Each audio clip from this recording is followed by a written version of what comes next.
ഞാൻ എവിടുന്ന് വന്നു എന്നുള്ളത് ജീവിതത്തിൽ മറന്നില്ല. ലാൻഡ് ചെയ്ത അന്ന് തന്നെ സ്വന്തം ബിസിനസ്സിൽ 230 റിയാൽ ഉണ്ടായി. 13 വയസ്സിൽ ഞാൻ കണ്ണൂർ അലുമിനിയം വിറ്റ് നടന്ന സ്കൂളിൽ പോകേണ്ട കാലത്ത് സ്കൂളിൽ 4ാം ക്ലാസ് വരെ പഠിച്ചിട്ടുള്ളൂ. ടർഫ് തുടങ്ങിക്കഴിഞ്ഞാൽ അടുത്ത് പോയിട്ട് ടർഫ് തുടങ്ങും. മന്തി തുടങ്ങിക്കഴിഞ്ഞാൽ അപ്പുറത്ത് പോയിട്ട് മന്തി തുടങ്ങും. ബിസിനസ് എക്സ്പീരിയൻസാണ്. 4ാം ക്ലാസ്സുകാരനായ ഇന്ന് ഞാൻ 3000 എംപ്ലോയിയും ഇത്രയും കോടികളെ ബിസിനസ്സും ചെയ്യുന്നുണ്ട്. എനിക്ക് വിദ്യാഭ്യാസം ഇല്ല. ചെറുതായിട്ടൊരു അഹങ്കാരം തലക്കേറിയ ഒരു നിമിഷം കൂടി ഉണ്ടായിട്ടുണ്ട് ആ കച്ചവടം നടത്തി പോകുന്ന സമയത്ത്. അപ്പോൾ അയാളെ പൂള തിരിച്ചെടുത്തു. അപ്പം ഞാൻ കരഞ്ഞു. അഹങ്കാരം വരുമ്പോൾ അത് ഓർമ്മ വെക്കും. 13-ാം വയസ്സിലാണല്ലോ. അതെ, സമപ്രായക്കാരെല്ലാം സ്കൂളിൽ പോകുന്ന സമയത്ത് കയ്യിൽ വരുന്ന സമയം കൂടിയാണ് കേട. അതെ. എൻ്റെ ക്യാപിറ്റൽ ഒരു പാസ്പോർട്ടും ഒരു പാൻറ്റും ഷർട്ടും ഇട്ടതും ഒരു പാൻറ്റും ഒരു ഷർട്ടും ഒരു ബാഗായിട്ട് പോയതാണ്. അജ്ഫാൻ എന്ന ഒരു പേര് വരാനുള്ള കാരണം ഇപ്പോൾ അജ്ഫാൻ തുടങ്ങിയപ്പോൾ ആളുകൾ ചോദിച്ചു എത്ര ഷോറൂമാന്ന് ചോദിച്ചു. അന്ന് ഞാൻ പറഞ്ഞു 10 ഷോറൂമാണ്. ഇന്ന് നമ്മൾക്ക് 229 ഔട്ട്ലെറ്റ് ഇന്ന് ഇന്ത്യയിൽ 15 സ്റ്റേറ്റിലുണ്ട്. പ്രൊഫറ്റ് മുഹമ്മദ് പറഞ്ഞത് നമ്മൾ ആർക്കെങ്കിലും ഉപകാരം ചെയ്താൽ സ്പോട്ടിൽ നമ്മൾ മറക്കുക. നമ്മൾക്ക് ആരെങ്കിലും ഉപകാരം ചെയ്തിട്ടുണ്ടെങ്കിൽ നമ്മൾ മരിക്കുന്നവരെ അത് ഓർമ്മിക്കും. ഒരു സ്ഥലത്ത് പോയിട്ട് വിദ്യാഭ്യാസം ഇല്ലെങ്കിലും കുഴപ്പമില്ല, ബിസിനസ്സുകാരനാവാം, വിജയിക്കാമെന്ന് പറഞ്ഞതും വലിയ പുകലുണ്ടാക്കിയിട്ടുണ്ട്. യൂത്തിനോട് പറയുന്നത് നിങ്ങൾക്ക് അറിയുന്ന ബിസിനസ് നിങ്ങൾ തുടങ്ങണം. ഏത് വർക്കും ചെയ്യാനുള്ള മനസ്സുണ്ടായിരിക്കണം. ഞാൻ എന്ത് വർക്കും ചെയ്യാൻ തയ്യാറാണ് എന്ന് മനസ്സുള്ളവൻ ബിസിനസ് തുടങ്ങിയാൽ അത് 100% വിജയിക്കും ഇൻഷാ അല്ലാഹ്. നമസ്കാരം. 1978 18-ാം വയസ്സിൽ സ്വന്തം വീട് വിറ്റ് പ്രവാസ ലോകത്ത് ചേക്കേറിയ ചെറുപ്പക്കാരൻ. ഞാൻ വിത്ത് അരുൺ രാഘവനിൽ ഇന്ന് അജ്ഫാൻ്റെ ചെയർമാനായ കുട്ടിക്കാണുള്ളത്. കുട്ടിക്ക, നമസ്കാരം എന്നല്ല പറയുക, ഐ ലവ് യു. കാരണം കുട്ടിക്കനൊന്ന് പിടിക്കാൻ വേണ്ടിയിട്ട് ഞാൻ നടന്നു തുടങ്ങിയിട്ട് 2 വർഷമായി. പ്രവാസ ലോകത്ത് വന്ന് ഇത്രയേറെ കഷ്ടപ്പാടിലൂടെ വന്ന് സക്സസ്ഫുള്ളായ ഒരു മനുഷ്യൻ അപൂർവങ്ങളിൽ അപൂർവമാണ്. കുട്ടിക്കൻ എങ്ങനെയാണ് വിശേഷിപ്പിക്കുക? ഞാൻ അന്നും ഇന്നും വളരെയധികം പാവമാണെന്നാണ് വിചാരിക്കുന്നത്. വന്ന വഴി ജീവിച്ചതൊന്നും വരെ മറന്നിട്ടുമില്ല. അങ്ങനെയാണ് ഇപ്പോഴും ജീവിച്ചു കൊണ്ടിരിക്കുന്നത്. നമ്മൾ വന്ന വഴി മറക്കുമ്പോഴാണ് നമ്മൾക്ക് അഹങ്കാരമൊക്കെ കൂടുന്നത്. കച്ചവടം എത്രാം വയസ്സിലാണ് കച്ചവടം തുടങ്ങുന്നത്? ശരി, കച്ചവടം എന്ന് പറഞ്ഞാൽ ചെറുപ്പത്തിൽ കുടുംബം പോറ്റാൻ വേണ്ടി 8 വയസ്സിൽ ബിസിനസ് തുടങ്ങി. ആ ബിസിനസ് എൻ്റെ ബിസിനസ്സിന് ഭയങ്കര സപ്പോർട്ടായി. 1 കിലോ കടല വാങ്ങി വിറ്റാൽ 3.5 രൂപക്ക് വിൽക്കും. 1 രൂപ 60 പൈസയാണ് കടലിൻ്റെ വില. ആ 2 രൂപ കൊണ്ട് അന്ന് കുടുംബം പോറ്റിരുന്നു. കടൽ വിറ്റിട്ട് അത് എൻ്റെ ബിസിനസ്സിന് എനിക്ക് ആ എക്സ്പീരിയൻസ് എന്നെ ഭയങ്കര സപ്പോർട്ട് ചെയ്തു. പിന്നെ വളരാനുള്ള കാരണം കഷ്ടപ്പാടുകളും ഓർമ്മയിൽ നിന്ന് ഞാൻ എവിടുന്ന് വന്നു എന്നുള്ളത് ജീവിതത്തിൽ മറന്നില്ല. അതുകൊണ്ടാണ് ഇവിടെ എത്തിയത്. അലുമിനിയം വിറ്റ് നടന്നൊരു കാലം ഉണ്ടായിരുന്നില്ലേ? അലുമിനിയം 13 വയസ്സിൽ ഞാൻ കണ്ണൂർ നടുവിൽ കുടിയാമല മണ്ഡലം ഈ ഭാഗങ്ങളിൽ അലുമിനിയം വിറ്റ് നടന്ന് അത് കഴിഞ്ഞിട്ട് അണ്ടിൻ്റെ സീസണാകുമ്പോൾ ഞാൻ കാസർഗോഡ്, പൊയിനാച്ചി, കുണ്ടൻകുഴി, കുറ്റിക്കോല്, ബന്തടുക്ക, ഞങ്ങളുടെ നാട്ടിലൂടെ പാണത്തൂരൊക്കെ ബിസിനസ് ചെയ്ത് നടന്നു. 13-ാം വയസ്സിൽ സ്കൂളിൽ പോകേണ്ട കാലത്ത് സ്കൂളിൽ 4ാം ക്ലാസ് വരെ പഠിച്ചിട്ടുള്ളൂ. 4ാം ക്ലാസ്സിൽ നിന്ന് പിന്നെ പഠിത്തം നിർത്തിക്കോന്ന് പറഞ്ഞതാണോ? അല്ല, ഫാമിലിൻ്റെ കഷ്ടപ്പാട് കൊണ്ട് നമ്മൾ നിർത്തി. ഉപ്പയ്ക്ക് എന്തായിരുന്നു? ഉപ്പാക്കും അലുമിനിയം കച്ചവടമായിരുന്നു വയനാട്ടിൽ. ഉപ്പനെ സഹായിക്കാൻ വേണ്ടിയിട്ടായിരുന്നോ? അതെ. അന്ന് ഒരാൾ അധ്വാനിച്ചാലൊന്നും ജീവിക്കാൻ കഴിയില്ല. അങ്ങനെ 4ാം ക്ലാസ് വരെ മാത്രമേ എനിക്ക് പഠിക്കാൻ പറ്റിയിട്ടുള്ളൂ എന്നുള്ളൊരു വിഷമം പിന്നീട് ഉണ്ടായിട്ടുണ്ടോ കുട്ടിക്ക്? ഇല്ല. വിദ്യാഭ്യാസം ഇല്ലെങ്കിലും സമൂഹത്തിൽ നല്ല എഡ്യൂക്കേറ്റഡ്മാരുള്ള ആ ഒരു ലെവലിൽ ഞാൻ എത്തി. എല്ലാവരും കൂടെ നല്ലവരായ കൂടെ നമ്മൾ ജീവിച്ച് അവരിൽ നിന്ന് നല്ലത് മാത്രം കളക്ട് ചെയ്ത് ആ അനുഭവം കൊണ്ട് നമ്മൾ ജീവിക്കണം. ആർക്കും അറിയില്ല എനിക്ക് വിദ്യാഭ്യാസം ഇല്ല എന്ന്. ഇതിനിടയിൽ കുട്ടികൾക്ക് സംരംഭകരാവാൻ താല്പര്യമുള്ള കുട്ടികൾക്ക് ക്ലാസ് എടുക്കാനും ഒക്കെ പോകുന്നുണ്ട്. ഇപ്പോൾ പോകുന്നു. അപ്പോൾ ഒരു സ്ഥലത്ത് പോയിട്ട് വിദ്യാഭ്യാസം ഇല്ലെങ്കിലും കുഴപ്പമില്ല, ബിസിനസ്സുകാരനാവാം, വിജയിക്കാമെന്ന് പറഞ്ഞത് വലിയ പുകലുണ്ടാക്കിയിട്ടുണ്ട്. അതെ അതെ. അതിൽ കുറേ ആളുകൾ വിദ്യാഭ്യാസം ഇല്ലാതെ എങ്ങനെ ബിസിനസ് ചെയ്യാമെന്ന് ചോദിച്ചു. അപ്പം ഞാൻ പറഞ്ഞു ബിസിനസ് എക്സ്പീരിയൻസാണ്. ഉദാഹരണത്തിൽ 4ാം ക്ലാസ്സുകാരനായ ഇന്ന് ഞാൻ 3000 എംപ്ലോയിയും ഇത്രയും കോടികൾ ബിസിനസ്സും ചെയ്യുന്നുണ്ട്, എനിക്ക് വിദ്യാഭ്യാസം ഇല്ല. അപ്പോൾ ഏതൊരു ഫീൽഡിൽ നമ്മൾ ഇറങ്ങുകയാണെങ്കിലും ആ ഫീൽഡിൽ നമുക്ക് എക്സ്പീരിയൻസ് വേണം. എക്സ്പീരിയൻസ് ഇല്ലാത്ത ഏത് ബിസിനസ്സിലും നമ്മൾ ഇറങ്ങിയാൽ അത് പരാജയപ്പെടും. 100% ആണ് അത്. ഏതാണ്ട് 4000 കിലോമീറ്ററോളം പരന്ന് കിടക്കുന്നു അജ്ഫാൻ. അതെ, അതിലേക്ക് ഞാൻ വരാം. അതിനു മുൻപ് ഈ നടുവിലുകാർക്കൊരു പ്രത്യേക താല്പര്യം, അന്ന് മമ്മിഞ്ഞി എന്നാണ് വിളിക്കുക. മമ്മുഞ്ഞി എന്ന് വിളിക്കലാണ്. കുട്ടിക്കാന്നുള്ളത് പിന്നെയാണ്. ഇല്ല, കുട്ടിക്ക സൗദിയിൽ വന്നിട്ടുണ്ട്. അന്ന് വലിയൊരു ചെറുതായിട്ടൊരു അഹങ്കാരം തലക്കേറിയ ഒരു നിമിഷം കൂടി ഉണ്ടായിട്ടുണ്ട് നടുവിലുള്ള ആ കച്ചവടം നടത്തി പോകുന്ന സമയത്ത്. അതെ, അന്ന് ബിസിനസ്സായി പൈസ വന്നപ്പോൾ 13ാം വയസ്സിലാണല്ലോ. അതെ, അത്യാവശ്യം കാശുണ്ട്. സമപ്രായക്കാരെല്ലാം സ്കൂളിൽ പോകുന്ന സമയത്ത് കയ്യിൽ വരുന്ന സമയം കൂടിയാണ് കേടെ. അതെ, എന്നും ഒരു ഹോട്ടലിൽ പോയി ഫുഡ് കഴിക്കും. അപ്പോൾ എന്നും ഒരു അയില അല്ലെങ്കിൽ ഒരു മത്തി ഉണ്ടാവും പൊരിച്ചത് ഊണിൻ്റെ കൂടെ നിർബന്ധ. അതിൽ ഒരു ദിവസം പൊരിച്ചത് കഴിഞ്ഞു എന്ന് പറഞ്ഞു, തീർന്നുപോയി. അപ്പം ഞാൻ അവിടുന്ന് എഴുന്നേറ്റിട്ട് പറഞ്ഞു പൊരിച്ചത് ഇല്ലാതെ ഞാൻ ഊണ് കഴിക്കില്ല. ഒരഹങ്കാരം. ആ നീച്ചു പോകുന്ന അതേ പിറ്റത്തെ ആഴ്ചയിൽ കുടിയാമല പൊട്ടമ്പിലാവ് പറഞ്ഞ സ്ഥലത്ത് ഒരു വീട്ടിൽ പാത്രം കൊടുക്കാണ്ടേനു. മണ്ഡലത്തിൽ നിന്ന് പറഞ്ഞതായിരുന്നു എൻ്റെ മകളെ വീട്ടിൽ പാത്രം കൊടുക്കാൻ. അവിടെ എത്തി ഇറങ്ങുമ്പോൾ നേരെ ഇരുട്ടായി. അപ്പോൾ താഴെ കുടിയാമല എത്തൂല്ല. അപ്പോൾ ഞാനൊരു പീടിയിൽ പോയിട്ട് പറഞ്ഞു ഞാൻ ഇന്നിവിടെ താമസിക്കാം. അങ്ങനെ അയാൾ പറഞ്ഞു ഈ വിറക് കത്തിച്ചിട്ട് ഇരിക്കണം, ഇവിടെ മൃഗങ്ങളൊക്കെ വരും എന്ന് പറഞ്ഞു. അങ്ങനെ ഞാൻ ആ അടുപ്പിൽ വിറക് കത്തിച്ച് നേരം വിളിക്കെ ഇരിക്കുമ്പോൾ രാത്രി 11 മണിയായപ്പോൾ ഭയങ്കര വിശപ്പ്. അപ്പോൾ കഴിഞ്ഞ ആഴ്ചയിൽ ഇതേ സമയം ചോറ് ഇലയിലിട്ടത് അവിടുന്ന് എഴുന്നേറ്റ് പോന്ന ആ ഓർമ്മ വന്നു. അവിടുന്ന് ഞാൻ നേരെ ഇറങ്ങിയിട്ട് മീനിൻ്റെ പേരിൽ കളഞ്ഞ ചോറ് അത് കിട്ടിയാൽ മതിയായിരുന്നു എന്ന് തോന്നി. അതിന് ശേഷം ഇന്ന് വരെ ഭക്ഷണത്തിൻ്റെ മുന്നിൽ നിന്ന് ഞാൻ എഴുന്നേറ്റ് പോന്നിട്ടില്ല. അത് എൻ്റെ ലൈഫിൽ വലിയ ഒരു മുതൽക്കൂട്ടായി മാറി.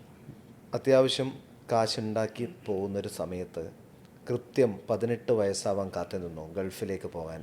ഗൾഫിലേക്ക് പോകണമെന്നുള്ളൊരു ആഗ്രഹം ഇക്കയ്ക്ക് ചെറുപ്പകാലം മുതലേ ഉണ്ടായിരുന്നു? ഇല്ല, എൻ്റെ ഉപ്പ പറഞ്ഞു നമ്മൾ വീട് വിറ്റ് മോൻ ഗൾഫിലേക്ക് പോയിക്കോന്ന് പറഞ്ഞു. ഉപ്പ അലുമിനിയം വിറ്റുണ്ടാക്കിയ വീട് മോന് ഗൾഫിലേക്ക് പോകാൻ വേണ്ടി വിറ്റു 18ാം വയസ്സിൽ. മോൻ വളർന്നു വലിയവനാവും എന്നുള്ളൊരു തോന്നൽ എവിടെയോ അന്ന് ഉപ്പയ്ക്ക് ഉണ്ടായിരിക്കും. അപ്പോൾ ഞാൻ അലുമിനിയം കച്ചവടം ചെയ്ത് നടക്കുകയാണ്. അപ്പോൾ ഉപ്പ പറഞ്ഞു ഉപ്പാൻ്റെ കുട്ടി ഗൾഫ് പോകണം, നമ്മളെ വീട് വിൽക്കാന്ന് പറഞ്ഞ 2 ഏക്കർ സ്ഥലം 15,000 രൂപക്ക് വിറ്റു. അതിൽ 8,000 രൂപ വിസക്കും കൊടുത്ത് 7,000 രൂപയ്ക്ക് എൻ്റെ പെങ്ങളെ വിവാഹം ചെയ്തു. ഞാൻ അവരെ വാടക വീട്ടിലാക്കിയിട്ട് ഞാൻ ദമാമിലേക്ക് പോയി. ദമാമിലേക്ക് എത്തിയ ഉടനെ എന്ത് ജോലിയായിരുന്നു? ദമാമിൽ ഇറങ്ങിയത് രാവിലെ ഒരു 7:30-8 മണിക്ക് ദമാമിലെത്തി ബിൽഡിങ്ങിൽ. അപ്പോൾ എല്ലാവരും ഇങ്ങനെ ലെറ്റർ എഴുതി വെച്ചിട്ടുണ്ട്, നിറയെ ലെറ്റർ. എല്ലാവരും ഇങ്ങനെ ഒരു 2000 എംപ്ലോയി ഉണ്ട്. അപ്പം ഞാൻ ചോദിച്ചു എന്താ നിങ്ങൾ പോസ്റ്റ് ചെയ്യാതെ വെച്ചെങ്കിൽ ചോദിച്ചു. പറഞ്ഞു സ്റ്റാമ്പ് കിട്ടാനില്ല, പുറത്ത് പോകാൻ പേടിയാണ് എന്ന് പറഞ്ഞു. അപ്പോൾ എനിക്കൊരു ഐഡിയ വന്നു, സ്റ്റാമ്പ് കൊടുന്ന് വിറ്റാൽ പൈസ ഉണ്ടാക്കാം. അങ്ങനെ ഞാൻ ഒരു വില്ലേജ് ദമാം സ്കീക്കോ എന്ന് പറയും. അതിൻ്റെ സിക്കോ വില്ലേജ്, സിക്കോ ബിൽഡിങ്ങിൻ്റെ അതിൻ്റെ ഇപ്പുറത്ത് ഒരു വില്ലേജ് മാതിരി ഉണ്ടായിരുന്നു. അതെ. അങ്ങനെ ആ ബിൽഡിങ്ങിൻ്റെ മുകളിൽ പോയിട്ട് മെയിൻ റോഡ് നോക്കി. അങ്ങനെ മെയിൻ റോഡ് കണ്ട് കമ്പനി എനിക്ക് 100 റിയാൽ അഡ്വാൻസ് തന്നു, എൻ്റെ ഫ്രണ്ടിന് 100 റിയാൽ അഡ്വാൻസ് തന്നു. അവൻ്റെ 100 റിയാലും വാങ്ങിയിട്ട് ഈ മെയിൻ റോഡിൽ വന്നിട്ട് ഞാൻ നേരെ ഒരു പാകിസ്ഥാൻകാരനെ കണ്ട് പോസ്റ്റ് ഓഫീസ് കിതറയെന്ന് ചോദിച്ചു. ഞാൻ കിതറയെന്ന് ബോംബെന്ന് പഠിച്ചതായിരുന്നു. അങ്ങനെ ഞാൻ നേരെ ആ പോസ്റ്റ് ഓഫീസിൽ പോയിട്ട് 200 റിയാൽ കൊടുത്തിട്ട് സ്റ്റാമ്പ് ഇന്ത്യ എന്ന് പറഞ്ഞു. അയാൾ 300 സ്റ്റാമ്പ് തന്നു, 5 റിയാൽ തിരിച്ചു തന്നു. അപ്പോൾ ഒരു സ്റ്റാമ്പിൻ്റെ കോസ്റ്റ് 65 ഹലാലാണ്. ആ സ്റ്റാമ്പ് കൊടുത്ത് ഞാൻ 75 ഹലാലക്ക് വിറ്റു. അപ്പോൾ 300 സ്റ്റാമ്പുമ്പോൾ 30 റിയാൽ ലാഭം കിട്ടി. പിന്നെ 2000 സ്റ്റാമ്പ് എല്ലാവരേക്കൊന്നും അഡ്വാൻസ് തന്നു എനിക്ക് സ്റ്റാമ്പ് വാങ്ങാൻ. അങ്ങനെ 2000 സ്റ്റാമ്പ് വാങ്ങിക്കൊടുന്ന അന്ന് 230 റിയാൽ ലാൻഡ് ചെയ്ത അന്ന് ഉണ്ടാക്കി. ലാൻഡ് ചെയ്ത അന്ന് തന്നെ സ്വന്തം ബിസിനസ്സിൽ 230 റിയാൽ ഉണ്ടാക്കി. എന്ത് ജോലിക്കാണ് ശരിക്കും പോയിട്ടുണ്ടായിരുന്നു? ലേബർ സപ്ലൈ കമ്പനിയാണ്. ആദ്യ ശമ്പളം 600 റിയാൽ ശമ്പളം. ആ ശമ്പളത്തിന് എത്ര കാലം ജോലി ചെയ്തു? ഞാൻ 81 വരെ ചെയ്തു. അതിൻ്റെ അടിയിൽ പിന്നെ കുറേ ട്രിപ്പിൾ ഡ്യൂട്ടി എടുത്ത് 24 മണിക്കൂർ ജോലി ചെയ്ത് പിന്നെ തുടർച്ചയായിട്ട് പിന്നെ 79 ജിദ്ദ പോർട്ടിലേക്ക് വിട്ട്. ജിദ്ദ പോർട്ടിലൊരു കപ്പലിലായിരുന്നു, സിംഗപ്പൂർ കപ്പലിലായാലും എല്ലാ ലേവേഷൻ താമസിച്ചിട്ടുണ്ട്. അതിൻ്റെ അകത്ത് ഞാൻ ജോലി കഴിഞ്ഞ് വന്നിട്ട് ലെറ്റർ പേഡ്, കവർ, സ്റ്റാമ്പ്, ഇന്നർ ഈ സാധനങ്ങൾ എല്ലാ റൂമിലും കൊണ്ടുനടന്ന് വെക്കും. പിന്നെ ഒരു ക്യാമറ വാങ്ങിയിട്ട് വൈകുന്നേരം ഫോട്ടോ അടിക്കും. നല്ല സീനറി അല്ല, കപ്പലിൽ നിന്നിട്ട് ഈ മറ്റുള്ള കപ്പൽ, കടൽ, ഇതൊക്കെ നല്ല സീനറി. ഒരു ഫോട്ടോത്തിന് 2 റിയാൽ വെച്ച് മേടിക്കും. അങ്ങനെ 381 തിരിച്ച് നാട്ടിലേക്ക് വരുന്നത്. 78 പോയിട്ട് അപ്പോൾ അതിന് വീട്ടിൽ ഒരു പെങ്ങളെ സഹോദരിൻ്റെ വിവാഹം കഴിഞ്ഞ് വീടൊക്കെ ആയി, സ്ഥലം എടുത്ത് വീടും വെച്ച് ഈ 4 വർഷത്തിനുള്ളിൽ 3 വർഷം കൊണ്ട് ഒരേ സമയം എത്ര ജോലി ചെയ്തിട്ടുണ്ട്? 3 ഡ്യൂട്ടി ചെയ്തിട്ടുണ്ട് ദിവസം. 3 ജോലി ചെയ്തിട്ടുണ്ട്. ഈ 3 ജോലിയിലൂടെയാണ് 600 റിയാൽ ഉണ്ടാക്കിയത്. അതെ, 1800 റിയാൽ ശമ്പളം കിട്ടിയിരുന്നു. ഓരോ ഡ്യൂട്ടിയും 8 മണിക്കൂർ വെച്ച് ചെയ്തു. അതെ, 8 മണിക്കൂർ. കഠിനാധ്വാനത്തിൻ്റെ ഫലമാണ് ഈ കാണുന്നത് ഇന്നത്തെ വിജയരഹസ്യം എന്ന് വിശ്വസിക്കുന്നുണ്ടോ? അതെ, സത്യമാണ്. അത് ഞാനെന്നല്ല, ആരും നല്ല ബുദ്ധിപൂർവം നല്ല ഹാർഡ് വർക്ക് ചെയ്യുകയാണെങ്കിൽ എല്ലാവർക്കും വിജയിക്കാം. മടിയന്മാരായാലും നമ്മൾ എവിടെയും എത്തൂല. നമ്മൾക്ക് ആഗ്രഹങ്ങൾ വേണം, എന്നാൽ നമ്മൾ എവിടെയെങ്കിലും എത്തും. എന്താണ് ഒരു ബിസിനസ് തുടങ്ങുമ്പോൾ വേണ്ട മിനിമം ക്വാളിഫിക്കേഷൻ എന്ന് പറഞ്ഞാൽ അത്യാവശ്യം എഴുതാനും വായിക്കാനും നമ്മൾക്ക് അറിയണം. പിന്നെ വിദ്യാഭ്യാസം ഉണ്ട് വിചാരിച്ചിട്ട് നമുക്ക് ബിസിനസ് ചെയ്യുന്നത് കുഴപ്പമില്ല. വിദ്യാഭ്യാസം വേണം. അത് വിദ്യാഭ്യാസം ഉണ്ടായാൽ സമൂഹത്തിലും നമ്മളെ പ്രവൃത്തിയിൽ കുറേ മാറ്റങ്ങൾ വരും. ഓക്കെ, ഒരു ബിസിനസ്മാന് വേണ്ടത് ഞാൻ പറയും 5 M ഉണ്ടായാൽ നമുക്ക് ബിസിനസ് തുടങ്ങാം. അതിൻ്റെ കൂടെ 3 കാര്യം കൂടി നമ്മൾ കൂട്ടണം. അതായത് ലോസ് ആൻഡ് പ്രോഫിറ്റ് വന്നാൽ രണ്ടും താങ്ങാനുള്ള കഴിവുള്ളവനായിരിക്കണം. ചില ആളുകൾക്ക് ലോസ് വന്നാൽ അവർ സൂസൈഡ് ചെയ്യും, മെൻ്റൽ പ്രോബ്ലം ഉണ്ടാവും, ഫാമിലി പ്രോബ്ലം ഉണ്ടാവും, പല പ്രശ്നങ്ങളുണ്ടാവും. അത് എന്ത് വന്നാലും താങ്ങും ഞാൻ എന്നുള്ള ആ ഒരു ധൈര്യം ഈ ബിസിനസ്മാന് നിർബന്ധമാണ്. സെക്കൻഡ്, ഏത് വർക്കും എഫേർട്ട് എപ്പോഴും ഞാൻ എടുക്കും എന്നുള്ള ആ ഒരു കൺസെപ്റ്റ് ഇപ്പോൾ വേണം നമ്മൾക്ക്. 3, വിഷൻ. നമ്മൾ ഇപ്പോൾ ഞാൻ തുടങ്ങിയപ്പോൾ അജിഫാൻ തുടങ്ങിയപ്പോൾ ആളുകൾ ചോദിച്ചു എത്ര ഷോറൂമാന്ന് ചോദിച്ചു. അന്ന് ഞാൻ പറഞ്ഞു 10 ഷോറൂമാണ്. 10 ആയപ്പോൾ ആളുകൾ ചോദിച്ചു ഇനി എത്രയാണ്? 50 പറഞ്ഞു. 50 ആയപ്പോൾ ആളുകൾ ചോദിച്ചു ഇനി എത്ര? 100 എന്ന് പറഞ്ഞു. ഇന്ന് നമ്മൾക്ക് 229 ഔട്ട്ലെറ്റ് ഇന്ന് ഇന്ത്യയിൽ 15 സ്റ്റേറ്റിലുണ്ട്. സ്വന്തമായിട്ടൊരു ബിസിനസ് എന്നുള്ളത് എല്ലാവരുടെയും ആഗ്രഹിക്കാം. ഇന്നും ഒരുപാട് ആൾക്കാർ ഈ പ്രവാസ ലോകത്തേക്ക് വന്നിറങ്ങുന്നുണ്ട് ബിസിനസ് തുടങ്ങാൻ വേണ്ടിയിട്ട്.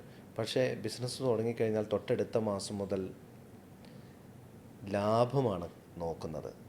ആ ലാഭം ഉണ്ടായില്ലെങ്കിൽ, റിട്ടേൺ ഉണ്ടായില്ലെങ്കിൽ പിന്നെ ഒരു ഡിപ്രഷനിലേക്ക് പോവുകയാണ് ചെയ്യുന്നത്.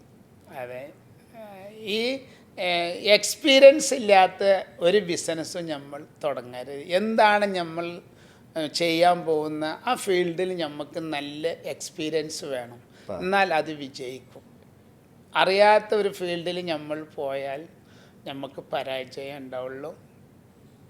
അല്ല, നമ്മളിപ്പോൾ ഇന്നൊരു ബിസിനസ് കണ്ടു കഴിഞ്ഞാൽ നാളെ തൊട്ടടുത്ത ഷട്ടർ ഓപ്പൺ ചെയ്തിട്ട് അതേ ബിസിനസ് അവിടെ തുടങ്ങുന്ന ഒരു ശീലം പൊതുവേ മലയാളികൾക്കുണ്ട്. ആ ബിസിനസ്സിനെ കുറിച്ച് ഒരു ABCD പോലും അറിയില്ല. ഇല്ല. നമ്മളെ നാട്ടിലെ ടർഫ് തുടങ്ങിക്കഴിഞ്ഞാൽ അടുത്ത് പോയിട്ട് ടർഫ് തുടങ്ങും. മന്തി തുടങ്ങിക്കഴിഞ്ഞാൽ അപ്പുറത്ത് പോയിട്ട് മന്തി തുടങ്ങും.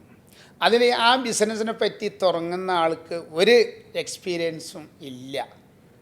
അത് ലാസ്റ്റ് പരാജയത്തിൽ ആവും. എനിക്ക് ബിസിനസ് മാനേജരോട് പറയാനുള്ളത്, നിങ്ങൾ ബിസിനസ് ചെയ്യുകയാണെങ്കിൽ ആ ചെയ്യുന്ന ബിസിനസ് A to Z പഠിച്ചതിൻ്റെ ശേഷം, ലോസ് ആൻഡ് പ്രോഫിറ്റ് മനസ്സിലാക്കിയതിന് ശേഷം മാത്രമേ ബിസിനസ്സിലേക്ക് എടുത്ത് ചാടാൻ പാടുള്ളൂ. മറ്റുള്ളവർ പറയുന്നത് കേട്ടിട്ട് നമ്മൾ ഒരിക്കലും ബിസിനസ്സിലേക്ക് ഇറങ്ങരുത്. എപ്പോഴും ഒരു ട്രിക്ക് വേണം. ആ ട്രിക്ക് എന്ന് പറയുന്നത് ഓപ്പോസിറ്റുള്ളവനെ പറ്റിക്കണം എന്നുള്ളതാണോ? അങ്ങനെയാണ്? അല്ല, നമ്മൾ മനസ്സിൽ എപ്പോഴും സത്യം മുന്നിൽ നിർത്തിയിട്ട് ബിസിനസ് ചെയ്യുക. ഞാൻ ഒരാളെ വഞ്ചിച്ചും പറ്റിച്ചിട്ടും എനിക്ക് പൈസ നേടണം, പൈസ ഉണ്ടാക്കണം, ആ ഒരു കൺസെപ്റ്റ് നമ്മൾക്ക് ഒരിക്കലും പാടുണ്ടാവരുത്. എനിക്ക് ദൈവം തരുന്നത് നല്ല പണം മതി, എൻ്റെ കുട്ടികൾക്ക് ഞാൻ നല്ലത് മാത്രമേ കൊടുക്കുള്ളൂ എന്നുള്ള ആ ഒരു മനസ്സ് വേണം 24 മണിക്കൂർ നമ്മൾക്ക്.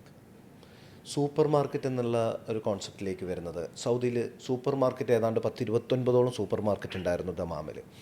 എപ്പോഴാണ് സൂപ്പർ മാർക്കറ്റ് ശൃംഖലയിലേക്ക് വരുന്നത് കുട്ടിക്ക്? ഞാൻ ഈ 81 നാട്ടിൽ പോയിട്ട് തിരിച്ച് വന്ന് വിവാഹം കഴിച്ച് തിരിച്ച് വന്നതിൻ്റെ ശേഷം ഞാൻ കമ്പനിയായിട്ട് ചെറിയൊരു പ്രശ്നമായപ്പോൾ ഒരു GMC വണ്ടി എടുത്തു.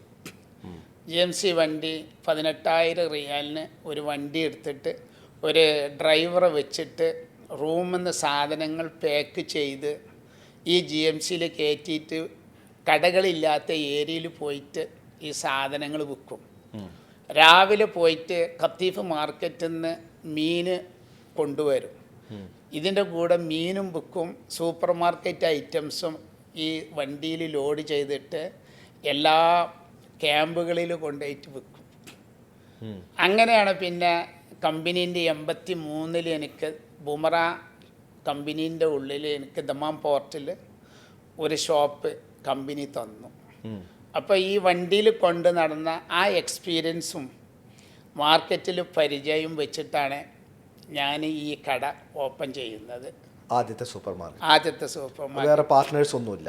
അന്ന് ഒരാളെ വെറുതെ തിരൂരുള്ളവർ എൻ്റെ ഒരു സുഹൃത്തിനെ പാർട്ണറായിട്ട് കൂട്ടി. എന്നെ കൊണ്ട് ഒറ്റയ്ക്ക് കഴിയില്ല, മാർക്കറ്റ് പോയിട്ട് പർച്ചേസ് ചെയ്ത് കൊണ്ടുവരണ്ടേ. ഞാൻ രാവിലെ 4 മണിക്ക് മീൻ മാർക്കറ്റ് പോവും, പച്ചക്കറി മാർക്കറ്റ് പോവും, വരുമ്പോൾ 12 മണിയാവും. അത് കഴിഞ്ഞ് പിന്നെ 4 മണിക്ക് നീച്ച് വീണ്ടും ദമ്മാം മാർക്കറ്റ് പോവും.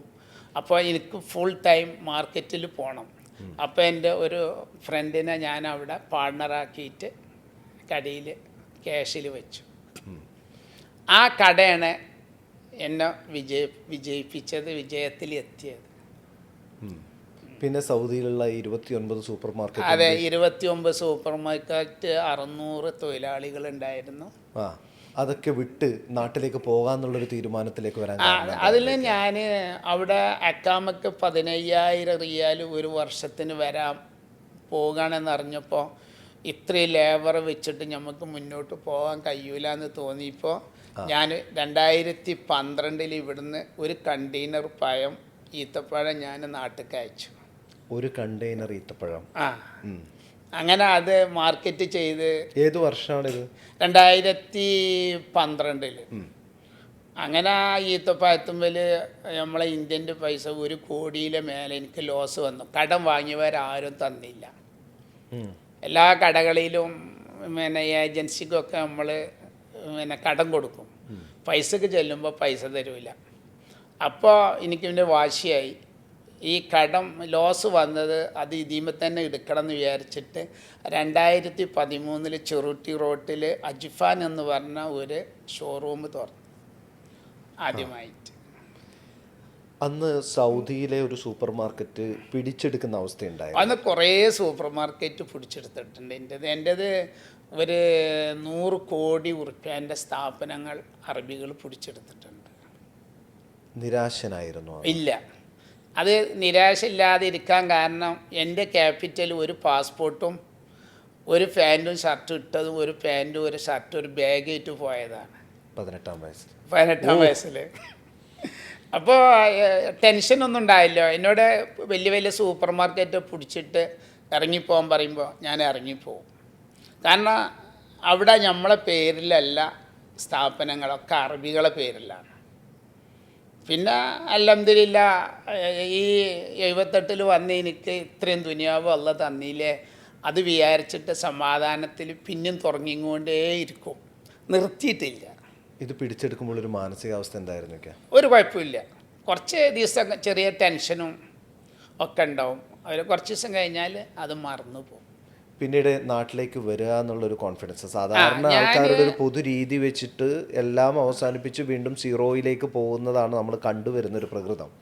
അവിടെ നിന്ന് നാട്ടിലേക്ക് പോയിട്ട് ഇനിയും ബിസിനസ് തുടങ്ങാനുള്ള ഒരു ബാല്യം എനിക്കുണ്ട് എന്നുള്ളൊരു തോന്നൽ വരുന്നത് എങ്ങനെയാണ്? 2013 ചെറുട്ടി റോട്ടിൽ തുടങ്ങിയപ്പോൾ ഞാൻ വിചാരിച്ച് ഇനി നാട്ടിൽ സെറ്റിലായി അവിടെ സ്ഥാപനങ്ങൾ വന്നതിൻ്റെ ശേഷം ഇവിടെ ക്യാൻസൽ ചെയ്തിട്ട് ഇന്ത്യയിലേക്ക് പോകാം എന്നുള്ള ആ ഒരു പ്ലാനോട് കൂടിയിട്ടാണ് ഞാൻ നാട്ടിൽ ആദ്യമായിട്ട് ചെറുട്ടി റോട്ടിൽ തുറന്നു.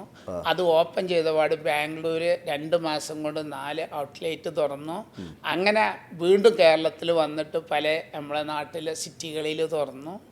അപ്പോൾ 2017 ആയപ്പോൾ 22 ഔട്ട്ലെറ്റ് ഇന്ത്യയിലായി. അപ്പോൾ ഇവിടെ ക്യാൻസൽ ചെയ്തിട്ട് ഞാൻ നേരെ നാട്ടിൽ ബിസിനസ് സ്റ്റാർട്ട് ചെയ്തു. ഇപ്പോൾ മൊത്തം എത്ര ഔട്ട്ലെറ്റ് ആയി? എത്രത്തോളം ജീവനക്കാരിപ്പോൾ? ഇപ്പം 3000 എംപ്ലോയി ഉണ്ട്. 229 ഔട്ട്ലെറ്റ് ഉണ്ട്. അജ്ഫാൻ എന്ന ഒരു പേര് വരാനുള്ള കാരണം എന്താ? അജ്ഫാൻ എന്ന് പറഞ്ഞാൽ എൻ്റെ 5 മക്കളെ ഫസ്റ്റ് പേരാണ്, ലെറ്ററാണ്. Ameer A, Jamshiya J, Fahad F, Ameesha A, Nasreen N. Ajfan. നേരത്തെ തന്നെ എനിക്ക് പ്ലാൻ ഉണ്ടായിരുന്നു തോന്നുന്നു നാട്ടിൽ വന്നിട്ട്. ഇല്ല, അങ്ങനെ പേരിട്ടു. പിന്നെയാണ് ഇങ്ങനെ നല്ല ഒരു പേര് നമ്മൾക്ക് കിട്ടിയത്. ഇപ്പോൾ തിരുവനന്തപുരത്ത് നിന്ന് നമ്മൾ കാസർഗോഡേക്ക് പോവുകയാണെങ്കിൽ പ്രധാനപ്പെട്ട ഹൈവേ സൈഡിലൊക്കെ തന്നെ അജ്ഫാൻ കാണാം നമുക്ക്. അതായത് ഹൈവേയുടെ സൈഡിൽ തന്നെ അജ്ഫാൻ വേണമെന്നുള്ള നിർബന്ധമാണോ? ഉൾപ്രദേശങ്ങളിലൊന്നും ഇല്ലേ? ഇല്ല.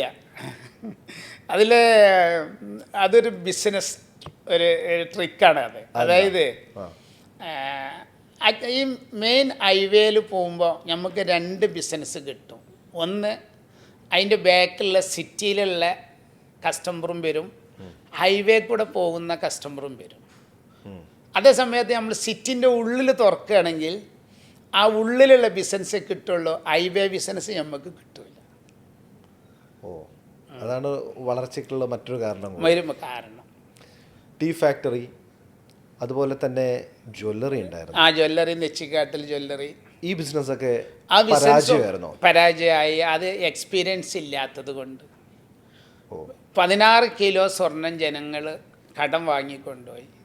16 കിലോ സ്വർണം നമ്മുടെ ഷോപ്പിൽ നിന്ന് 22 കിലോ സ്റ്റോക്ക് ഉള്ളത് 16 കിലോ ആൾക്കാർ കുട്ടികളെ കെട്ടിക്കാണ്ട് കാരണം വാങ്ങിക്കൊണ്ടുപോയി.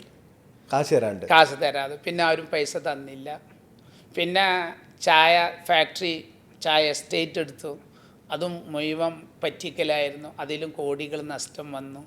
അപ്പോൾ ഈ രണ്ടും എന്തുകൊണ്ട് നഷ്ടം വന്നു? എക്സ്പീരിയൻസ് ഇല്ലാത്തത് കൊണ്ട്. ആ ബിസിനസ്സിനിട്ട് എനിക്ക് യാതൊരു പരിചയം ഇല്ലാത്തത് കൊണ്ടാണ് അത്രയും ലോസുകൾ വന്നത്. ജ്വല്ലറിയുടെ ഉദ്ഘാടനത്തിന് ഒരു നടനെ ക്ഷണിക്കാൻ വേണ്ടി ചോദിച്ചപ്പോൾ ഒരുപാട് കാശ് ചോദിച്ചു എന്നൊക്കെ പറഞ്ഞു. 10 ലക്ഷം ഉറുപ്യ വേണമെന്ന് പറഞ്ഞു ഉദ്ഘാടനത്തിന് വരാൻ.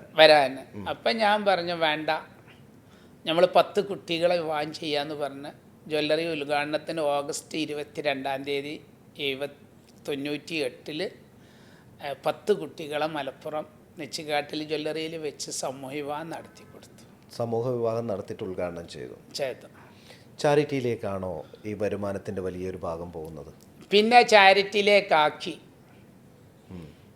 എനിക്ക് ജ്വല്ലറി ബിസിനസ്സിൽ അത്ര ഒരു എന്തുകൊണ്ട്? അത് എനിക്കത് നല്ലൊരു ബിസിനസ് അല്ലാന്ന് തോന്നി അന്ന്. ഇന്ന് ഒരു കുഴപ്പമില്ല.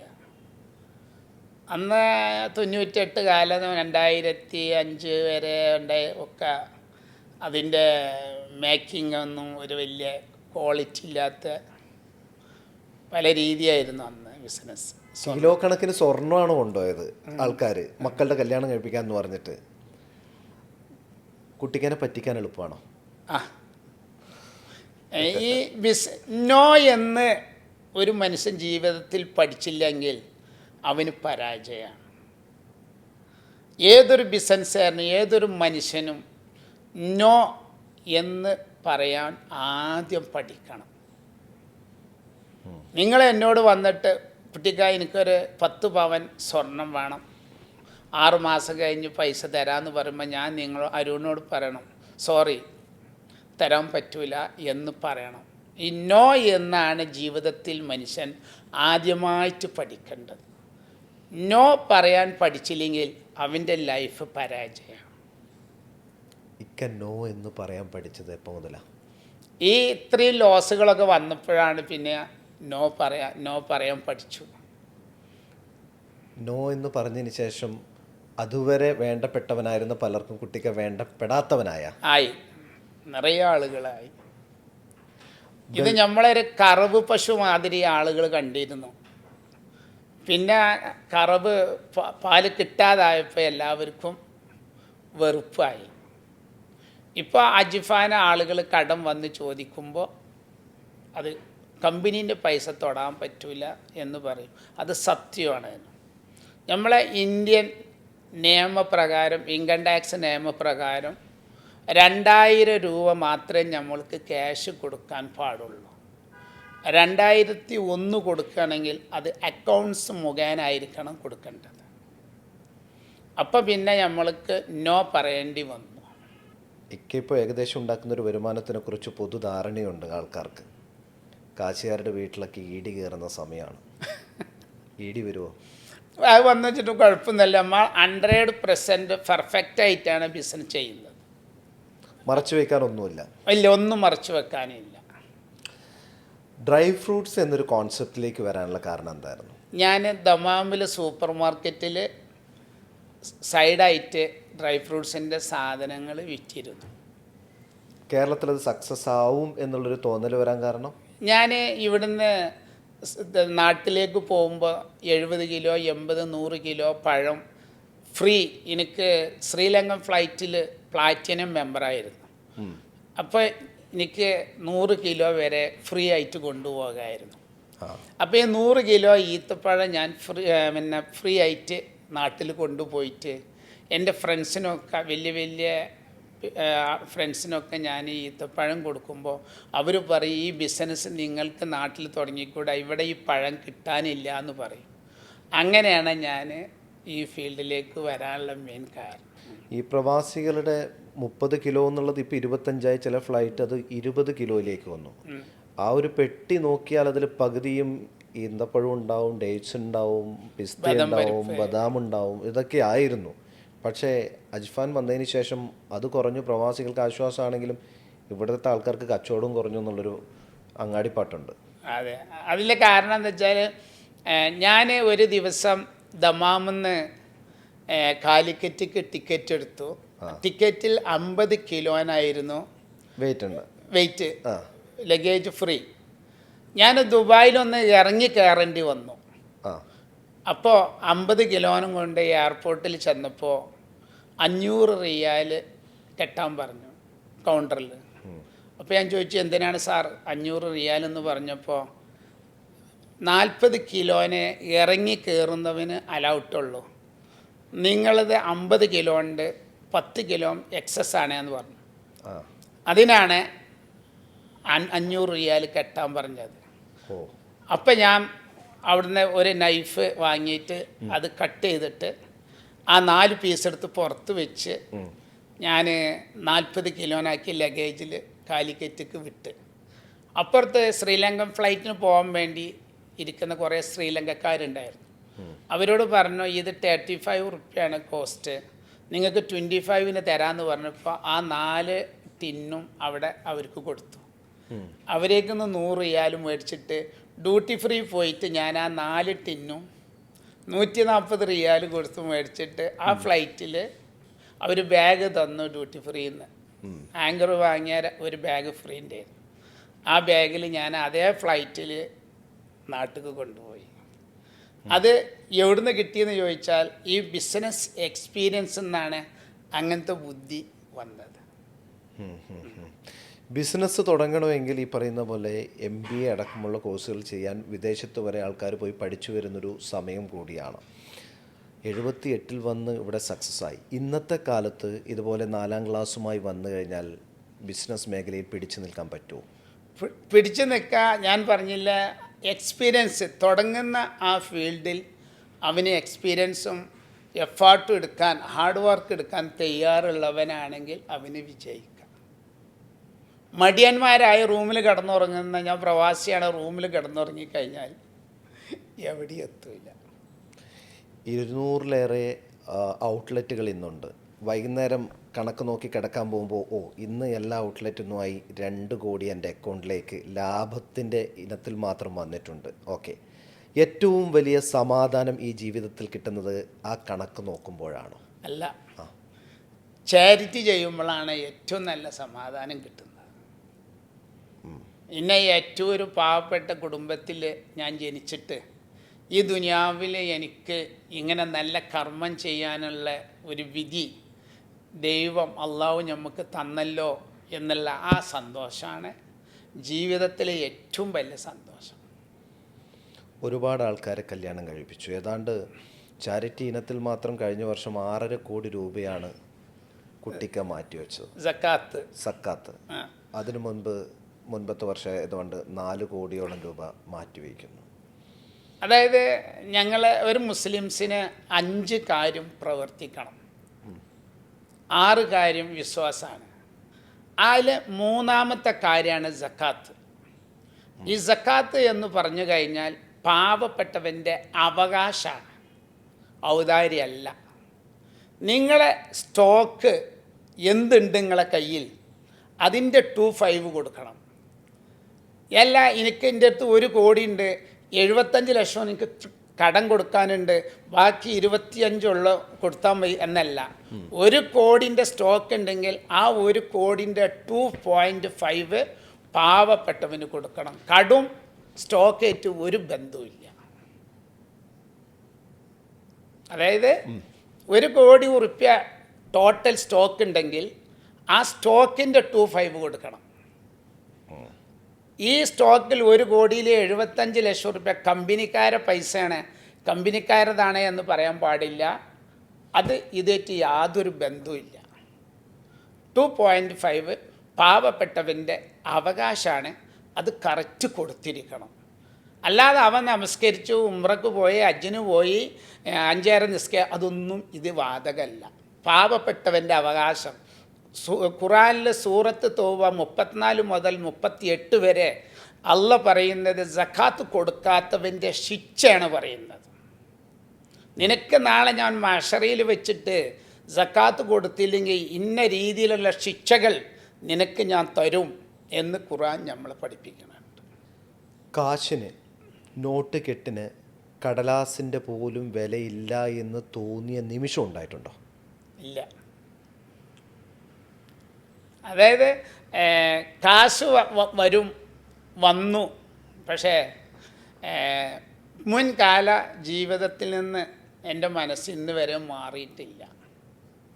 ഞാൻ എവിടെ നിന്ന് വന്നു, ഞാൻ എവിടെ എത്തി.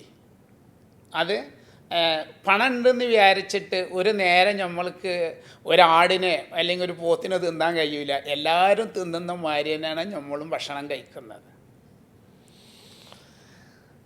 പട്ടിണി കിടന്നിട്ടുണ്ടോ? ഉണ്ട്, പട്ടിണി കിടന്നു. 6 മക്കളെ പോറ്റാൻ വേണ്ടിയിട്ട് അലുമിനിയം വിറ്റ് നടന്ന ഉപ്പ അന്നത്തെ ഒരു വരുമാനത്തിനായി കാത്തു നിന്നിട്ടുണ്ട്. ഉപ്പയുടെ വരുമാനം നിലച്ചാൽ പട്ടിണിയില്ല അവസ്ഥയായിരുന്നോ വീട്ടിൽ? ഇല്ല, ഉപ്പ ബിസിനസ് ചെയ്യുന്നതിന് മുമ്പ്, ഞാൻ അധ്വാനിക്കുന്നതിന് മുമ്പ് വീട്ടിൽ പട്ടിണിയായിരുന്നു. പട്ടിണിയുടെ വില നന്നായിട്ട് അറിയാം. അറിയാം. അന്ന് എഴുതി തള്ളിയിട്ടുണ്ടോ ആൾക്കാർ? കാശില്ലാത്തതിൻ്റെ പേരിൽ മാറ്റി നിർത്തിയിട്ടുണ്ടോ? ഉണ്ട്. ഞാൻ ഉപ്പാൻ്റെ പൈസ എല്ലാ ശനിയാഴ്ചയും വരും. എവിടുന്ന്? വയനാട്ടിൽ നിന്ന്. വയനാട്ടിലായിരുന്നു ഉപ്പ അലുമിനിയം കച്ചവടം. അപ്പോൾ 15 രൂപ വരും എല്ലാ ശനിയാഴ്ചയും. ഒരു ശനിയാഴ്ച 15 രൂപ വന്നില്ല, മണിയൊണ്ടർ വന്നില്ല. അപ്പോൾ വൈകുന്നേരം പെങ്ങന്മാരും ഞാനും എൻ്റെ ഉമ്മയും എല്ലാം ഈ 15 രൂപ കാത്തിരിക്കുകയായിരുന്നു. സിഫായി പറഞ്ഞു, പോസ്റ്റ്മാൻ പറഞ്ഞു പൈസ ഇന്നില്ല. അപ്പോൾ ഉമ്മ പറഞ്ഞു വൈകുന്നേരം നമ്മൾ എന്ത് ചെയ്യുമെന്ന് ചോദിച്ചപ്പോൾ ഞാൻ പറഞ്ഞു ഞാൻ പോയിട്ട് പൂള വാങ്ങിക്കൊണ്ടുവരാം. അങ്ങനെ എന്നൊരു വീട്ടിൽ നിന്ന് പൂള വാങ്ങും. അയാളോട് പോയിട്ട് പറഞ്ഞു 2 കിലോ പൂള വേണമെന്ന് പറഞ്ഞപ്പോൾ അയാൾ പൂള തൂക്കി എൻ്റെ കയ്യിൻ്റെ ഇവിടെ വെച്ച്, അങ്ങനെ വെച്ച് ഞാൻ പറഞ്ഞു ഇപ്പം അതിൻ്റെ പൈസ ഒന്നും വന്നിട്ടില്ല, തിങ്കളാഴ്ച കൊടുത്തരാമെന്ന് പറഞ്ഞു. അപ്പോൾ അയാൾ ആ പൂള തിരിച്ചെടുത്ത്.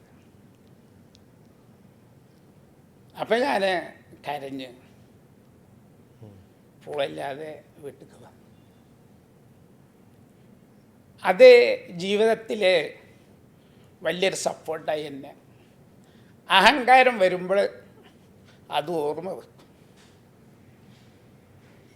കാശുകാരനായതിനു ശേഷം അന്നൊരു നേരത്തെ ആഹാരത്തിന് വേണ്ടി സമീപിച്ചപ്പോൾ തട്ടിമാറ്റിയ ആൾ പിന്നെ കുഞ്ഞിക്കേൻ്റെ അടുത്തേക്ക് വന്നോ? മരിക്കുന്നവരെ അയാൾ ഞാൻ പൊന്നുപോലെ നോക്കിയിട്ട്, മരിക്കുന്നവരെ അയാളോട് ഞാൻ നിങ്ങളെനിക്ക് പൂള തന്നിട്ടില്ല എന്ന് ഞാൻ പറഞ്ഞിട്ടില്ല. മരുന്നും ഭക്ഷണവും ഒക്കെ പൈസയൊക്കെ കൊടുത്തിരുന്നു. ആഗ്രഹങ്ങൾ, അതായത് കാശില്ലാത്ത കാലത്ത് നമ്മൾ ആഗ്രഹിച്ച ഒരുപാട് കാര്യങ്ങളുണ്ടാവുമല്ലോ. എൻ്റെ കയ്യിൽ കുറച്ച് കാശുണ്ടെങ്കിൽ അത് ചെയ്യാമായിരുന്നു എന്നുള്ളത്. അങ്ങനെ ആദ്യം കാശ് വന്ന കാലത്ത് ചെയ്ത് നേടിയെടുത്ത ആഗ്രഹങ്ങൾ എന്തൊക്കെയായിരുന്നു? കർമ്മം തന്നെയാണ് ചെയ്തതൊക്കെ. ഞാൻ എപ്പോഴും ഇങ്ങനെ ഒരു പാവപ്പെട്ട കുടുംബത്തിൽ വന്നതാണ്. അതുകൊണ്ട് പൈസ ഉണ്ടായപ്പോൾ നമ്മൾ മറ്റുള്ളവരെ ദ്രോഹിക്കുക. എൻ്റെ ജീവിതത്തിൽ ഞാൻ ഒരാളെയും പറ്റിച്ചിട്ടില്ല, ഒരാൾക്കൊന്നും കൊടുത്തിട്ടില്ല, പിന്നെ കൊടുക്കാനില്ല. സത്യം മാത്രം ഇന്ന് വരെ ഞാൻ ജീവിച്ചിട്ടുള്ളൂ. ഒരാളെ 1 രൂപ പോലും ഞാൻ പറ്റിച്ചിട്ടില്ല. ഇനിയുള്ള ജീവിതം നാട്ടുകാർക്ക് വേണ്ടി ജീവിക്കണം, നാട്ടുകാർക്ക് വേണ്ടി ഒരു ഫാക്ടറിയൊക്കെ തുടങ്ങണം എന്നുള്ളൊരാഗ്രഹം എന്ന് പറഞ്ഞിട്ടുണ്ടായിരുന്നു. ഇനി കർമ്മം തന്നെ ചെയ്യാം. ഞങ്ങളെ പഞ്ചായത്തിൽ വേണ്ടിയിട്ട് ഒരു ഫാക്ടറി തുറന്നിട്ട് അതിൻ്റെ വരുമാനം ഞങ്ങളെ നാട്ടിലെ പഞ്ചായത്തിന് ഉണ്ടാക്കി കൊടുക്കണം. നാട്ടിൽ ഒരു പാവങ്ങളും ഉണ്ടാവാൻ പാടില്ല. ഇപ്പം ഞങ്ങളെ നാട്ടിൽ എല്ലാ വീട്ടുക്കും മാസം പൈസ കൊടുക്കുന്നുണ്ട്, അക്കൗണ്ടിൽ മന്ത്ലി പോകുന്നുണ്ട് പാവപ്പെട്ടവർക്ക്. ഒരുപാട് ആൾക്കാരിലേക്ക് എഡ്യൂക്കേഷൻ ഇതുപോലെ ഡോക്ടർമാരാക്കാനും എൻജിനീയർമാരാക്കാനും മുൻകൈ എടുത്തിട്ടുണ്ട് എന്ന് കേൾക്കുന്നു. കുട്ടിക്ക് അതുപോലുള്ള എന്തെങ്കിലും എക്സ്പീരിയൻസ് ഉണ്ടോ? ഒരു ദിവസം ഞാൻ ഓഫീസിൽ ചെന്ന് ഇരുന്ന് നോക്കുമ്പോൾ, കുറച്ച് കഴിഞ്ഞ് നോക്കുമ്പോൾ പുറത്തൊരു വാപ്പി മകളിരിക്കണം നിൽക്കുന്നത് കണ്ട്. എല്ലാവരും ഓഫീസിൻ്റെ അകത്തിരിക്കുകയാണ്, ഇവർ 2 പേരും പുറത്തിരിക്കണം. എനിക്ക് ക്ലാസ്സിൽ നിന്ന് കാണും, അവർക്ക് എന്നെ കാണൂല, സ്റ്റിക്കർ ഒട്ടിച്ചിട്ട്. അപ്പോൾ എൻ്റെ പി എന്നോട് ചോദിച്ചു, മോളെ അവർ 2 പേരും എന്താ പുറത്ത് നിൽക്കുന്നു ചോദിച്ചപ്പോൾ പറഞ്ഞു സാറിനെ നേരിട്ട് കാണാൻ വേണ്ടി വന്നവരാണ് അവർ. മോളെന്ന് അവർ വിളിക്കുകയായിരുന്നു. എന്തേ പോകുന്നു എന്ന് ചോദിച്ചപ്പോൾ വാപ്പ പറഞ്ഞു മകള് പറയും, മകള് പറഞ്ഞു വാപ്പ പറയുന്നു. അങ്ങനെ ലാസ്റ്റ് മകള് പറഞ്ഞു സാർ ഞാൻ മെഡിസിന് പാസ്സായി റാങ്കോട് കൂടി പഠിച്ച് കേരളത്തിൻ്റെ 2nd റാങ്ക് മേടിച്ചൊരു കുട്ടിയാണ്. എനിക്ക് ഡോക്ടറാകാൻ ഭയങ്കര ആഗ്രഹമുണ്ട്. പക്ഷേ എൻ്റെ വാപ്പ 500 റുപ്യേൻ്റെ ഒരു ദിവസം സ്ക്രാപ്പിൻ്റെ പണിയെടുക്കുകയാണ്. ഈ അറിയാം. ഇരുമ്പ് സാധനങ്ങൾ. ഞാൻ പഠിച്ചത് ക്വാർട്ടേഴ്സിൽ ഒരു റൂമിൽ വെളുക്ക് കത്തിച്ച് വെച്ച് പഠിച്ചതാണ്. ലൈറ്റ് ഇട്ടാൽ മറ്റുള്ള പാൻ്റെയും ഉമ്മാൻ്റെയും ബ്രദേഴ്സിൻ്റെ ഒക്കെ ഉറക്ക് പോകും. അങ്ങനെ ചെറിയ വിളക്കിലിരുന്ന് പഠിച്ചാണ് ഞാൻ ഇത്രയും വലിയ ഇതിലെത്തിയത്. സാർ എന്നെ ഡോക്ടറാക്കി വെച്ചു ഓ ആ കാരണം. പക്ഷെ എനിക്കൊരു ഡിമാൻഡ് ഉണ്ടാണ്. എന്താ നിങ്ങളെ ഡിമാൻഡ് ചോദിച്ചു. ആ ഈ കയറി വന്നത് മരിക്കുന്നത് വരെ മറക്കാൻ പാടില്ല. കയറി വന്ന വാതിൽ ഏത് ഡോറിൽ കൂടെയാണ് നീ കയറി വന്നത്, അത് മരിക്കുന്നത് വരെ നീ മറക്കാൻ പാടില്ല. അതായിരുന്നു നമ്മുടെ ഡിമാൻഡ്. എൻ്റെ ഡിമാൻഡ്. ശരി, ഞാൻ മരിക്കുന്നവരെ മറക്കൂല. അപ്പം തന്നെ എൻ്റെ ഫൈനാൻസ് മാനേജർ വിളിച്ചിട്ട് ചെന്നൈയിലെ മെഡിക്കൽ കോളേജിൽ, ചെങ്കൽപ്പെട്ട മെഡിക്കൽ കോളേജിലേക്ക് ഹോസ്റ്റൽ ഫീസും പിന്നെ ക്യാൻറ്റീനിൻ്റെ പിന്നെ മെഡിസിന്, മെഡിക്കൽ ചെക്കപ്പ്, പിന്നെ ടെക്സ്റ്റ് ബുക്ക്, ഇതിനെല്ലാം കൂടി ചേർത്ത് പൈസ അപ്പം തന്നെ 1 മണിക്കൂർ കൊണ്ട് അയച്ചു കൊടുത്ത്. അത് കഴിഞ്ഞ് ചോദിച്ചു ഡ്രസ്സ് ഉണ്ടോയെന്ന് ചോദിച്ചു. ഈ ഇട്ട ഡ്രസ്സാണ് ഏറ്റവും നല്ല ഡ്രസ്സാണ്. അപ്പം തന്നെ എൻ്റെ പർച്ചേസർ വിട്ട് അവർക്ക് ഡ്രസ്സ്. ഫോൺ ചോദിച്ചപ്പോൾ 300 റുപ്യേൻ്റെ ഒരു ഫോണാണ് കയ്യിൽ. നല്ലൊരു ഫോണ് ഓർഡർ ചെയ്ത് 250 GB ഉള്ള നെറ്റ് എല്ലാം കൊടുത്തിട്ട് പറഞ്ഞു എല്ലാ ഡ്രസ്സും എല്ലാം വാങ്ങിക്കൊടുത്ത്. ഇനി അവിടെ പോയിട്ട് എൻ്റെ വാപ്പ പാവാന്ന് പറയരുത്, എൻ്റെ വാപ്പ കോടീശ്വരനാന്ന് പറഞ്ഞാണ്ടി എന്ന് പറഞ്ഞിട്ട് ഇവിടുന്ന് വിട്ട്. അവിടെ ചെന്ന് എൻ്റെ ചെന്നൈ റെയിൽവേ സ്റ്റേഷനിലെ എൻ്റെ അഡ്മിൻ രമ എന്ന് പറയും, അവരും 2 സ്റ്റാഫും വന്ന് ഇവരെ റെയിൽവേ സ്റ്റേഷനിൽ നിന്ന് കയറ്റി ഹോട്ടലിൽ കൊണ്ടുപോയി കുളിപ്പിച്ച് റൂമെടുത്ത് ഭക്ഷണമൊക്കെ കൊടുത്ത് അങ്ങനെ നേരെ ഡ്രസ്സ് മാറ്റിയതിന് ശേഷം നേരെ ഹോസ്പിറ്റലിൽ കൊണ്ടുപോയി അവിടെ ഏൽപ്പിച്ച് അവർ പോന്നു. അത് കഴിഞ്ഞ് 3 ദിവസം കഴിഞ്ഞപ്പോൾ ഇവരെ അടുത്ത ഒരു എൻ്റെ സുഹൃത്ത് വന്ന് അവരെ വീട്ടിൽ അവരെ വൈഫിനോട് ഈ കുട്ടി പറഞ്ഞിരുന്നു, ഞാൻ പല ആളുകളെ അടുത്തും പോയി എന്നെ ഡോക്ടറാക്കാൻ ആരും പറ്റൂല എന്നാണ് പറഞ്ഞത്. അതുകൊണ്ട് ഇന്ന് അജ്ഫാൻ്റെ കുട്ടിക്കാരൻ്റെ കാണാൻ പോകുന്നുണ്ട്. മൂപ്പര് എന്നെ ഡോക്ടറാക്കുകയാണെങ്കിൽ നമുക്ക് ഇനി കാണാം, അല്ലെങ്കിൽ ഇനി നാളെ മാഷറിന്ന് കാണാം. സൂയിസൈഡ് ചെയ്യാനായിരുന്നു തീരുമാനം. അപ്പോൾ നമ്മൾ ആ ഡോക്ടറാക്കിയത് കൊണ്ട് ആ സൂസൈഡ് നിന്ന് കുട്ടീനെ രക്ഷപ്പെടുത്തി ഇന്ന് 5ാം വർഷം ഡോക്ടറായി പഠിക്കണം. ജീവിതത്തിൽ വിജയം കൈവരിച്ചു കഴിഞ്ഞാൽ പഴയ കാര്യങ്ങളൊന്നും പറയാൻ മെനക്കെടാറില്ല, മറച്ചു വയ്ക്കാനാണ് ശ്രമിക്കാറ്. ഇപ്പോഴും കടൽ വിറ്റ് നടന്നതും അലുമിനിയം പെറുക്കി നടന്ന കാര്യങ്ങളൊക്കെ ഇങ്ങനെ അഭിമാനത്തോടെ തുറന്നു പറയാനുള്ളൊരു കാരണം എന്തായിരിക്കാം? എൻ്റെ വിജയം അതാണ്, മറച്ചു വെക്കാത്തത് കൊണ്ട്. പഴയ കഷ്ടപ്പെട്ട് നടന്ന മേഖലകളിലൂടെയൊക്കെ ഇന്ന് സഞ്ചരിക്കുമ്പോൾ, കാരണം ബിസിനസ് സക്സസ്സായ വ്യവസായികളൊക്കെ തന്നെ അവരുടെ സമയത്തിനാണ് വാല്യൂ. അധികം യാത്രകൾ ഫ്ലൈറ്റിലും, നാട്ടിലാണെങ്കിൽ ഇപ്പം അതിനുള്ള സംവിധാനങ്ങളൊക്കെ ഉണ്ടല്ലോ. റോഡ് വഴി പോകാനാണ് ഇപ്പോഴും താല്പര്യപ്പെടുന്നതെന്ന് പറയുന്നത്. ഏതാണ്ട് 4000-ഓളം കിലോമീറ്റർ സ്വന്തം വണ്ടിയിലൂടെ തന്നെ സഞ്ചരിച്ച് എന്തുകൊണ്ട് അങ്ങനെ ഒരു ആഗ്രഹം? അങ്ങനെ നമ്മൾ പോയാൽ ഈ ബൈ റോഡ് കൂടെ പോകുമ്പോൾ നല്ല സൈറ്റുകൾ നമുക്ക് കണ്ടെത്താൻ കഴിയുള്ളൂ. ഫ്ലൈറ്റ് കൂടെ പോയി കഴിഞ്ഞാൽ റോഡ് എന്താണ്, ടൗൺ എന്താണ്, എവിടെ ബിസിനസ് കിട്ടുമെന്ന് പറയാൻ പറ്റില്ല. 250-ഓളം വരുന്ന ഔട്ട്ലെറ്റുകളുടെ എല്ലാ സ്പോട്ടും കണ്ടുപിടിച്ചത് ഞാൻ തന്നെയാണ്. ഡ്രൈ ഫ്രൂട്ട്സ് അല്ലാതെ വേറെ എന്തെങ്കിലും ബിസിനസ് ഇപ്പോൾ ചെയ്യുന്നുണ്ടോ? ഇല്ല, ഡ്രൈ ഫ്രൂട്ട്സ് ഈ ഇത് മാത്രമേ ഉള്ളൂ. ഇപ്പം നമ്മൾ ഈ ഷെഫ് ലബനാൻ എന്ന് പറഞ്ഞാൽ ലബനീസിനെ കൊടുത്തിട്ട് ഒരു റെസ്റ്റോറൻറ്റ് ശൃംഖലയിലേക്കും കൂടെ കിടക്കുകയാണ്. എന്തുകൊണ്ട് ലബനീസ് ഫുഡ്? നമ്മൾ ഇവിടെ ഗൾഫിലൊക്കെ കഴിക്കുമ്പോൾ എനിക്ക് ഏറ്റവും കൂടുതൽ ഇഷ്ടപ്പെട്ട ഫുഡായിരുന്നു അറബി ഫുഡ്. അത് ലബനീസ് റെസ്റ്റോറൻറ്റിൽ പോകുമ്പോൾ ആ ഒരു ടേസ്റ്റ് എൻ്റെ മക്കൾക്കും ഭയങ്കര ഇഷ്ടമായിരുന്നു. ഈ ബിസിനസ് സമയത്ത് തന്നെ പറഞ്ഞിട്ടുണ്ട്, ഞാൻ കഴിക്കാത്തത് ഞാൻ മറ്റുള്ളവരെ കൊണ്ട് കഴിപ്പിക്കില്ല എന്നുള്ളത്. അതായത് പ്രൊഫറ്റ് മുഹമ്മദ് നമ്മളെ പഠിപ്പിക്കേണ്ടത് നിങ്ങൾ കഴിക്കുന്ന സാധനം നിങ്ങൾ വിൽക്കാൻ പാടുള്ളൂ. നമ്മൾ കഴിക്കാത്തൊരു സാധനം നമ്മളത് വിൽക്കരുത്. കാരണം അത്രയും മോശപ്പെട്ട സാധനം ഉണ്ടാക്കിയിട്ട് നമ്മൾ മറ്റുള്ളവർക്ക് കൊടുക്കരുത്. നിങ്ങൾ കൊടുക്കുന്ന ഭക്ഷണം നല്ല മുതലായിരിക്കണം. നിങ്ങൾ അതിനുള്ള പൈസ വാങ്ങുന്നുണ്ട്. ഏതെങ്കിലും ലാഭം നോക്കിയിട്ട് നമ്മൾ മോശപ്പെട്ട സാധനം നമ്മൾ കസ്റ്റമറിന് കൊടുക്കാൻ പാടില്ല.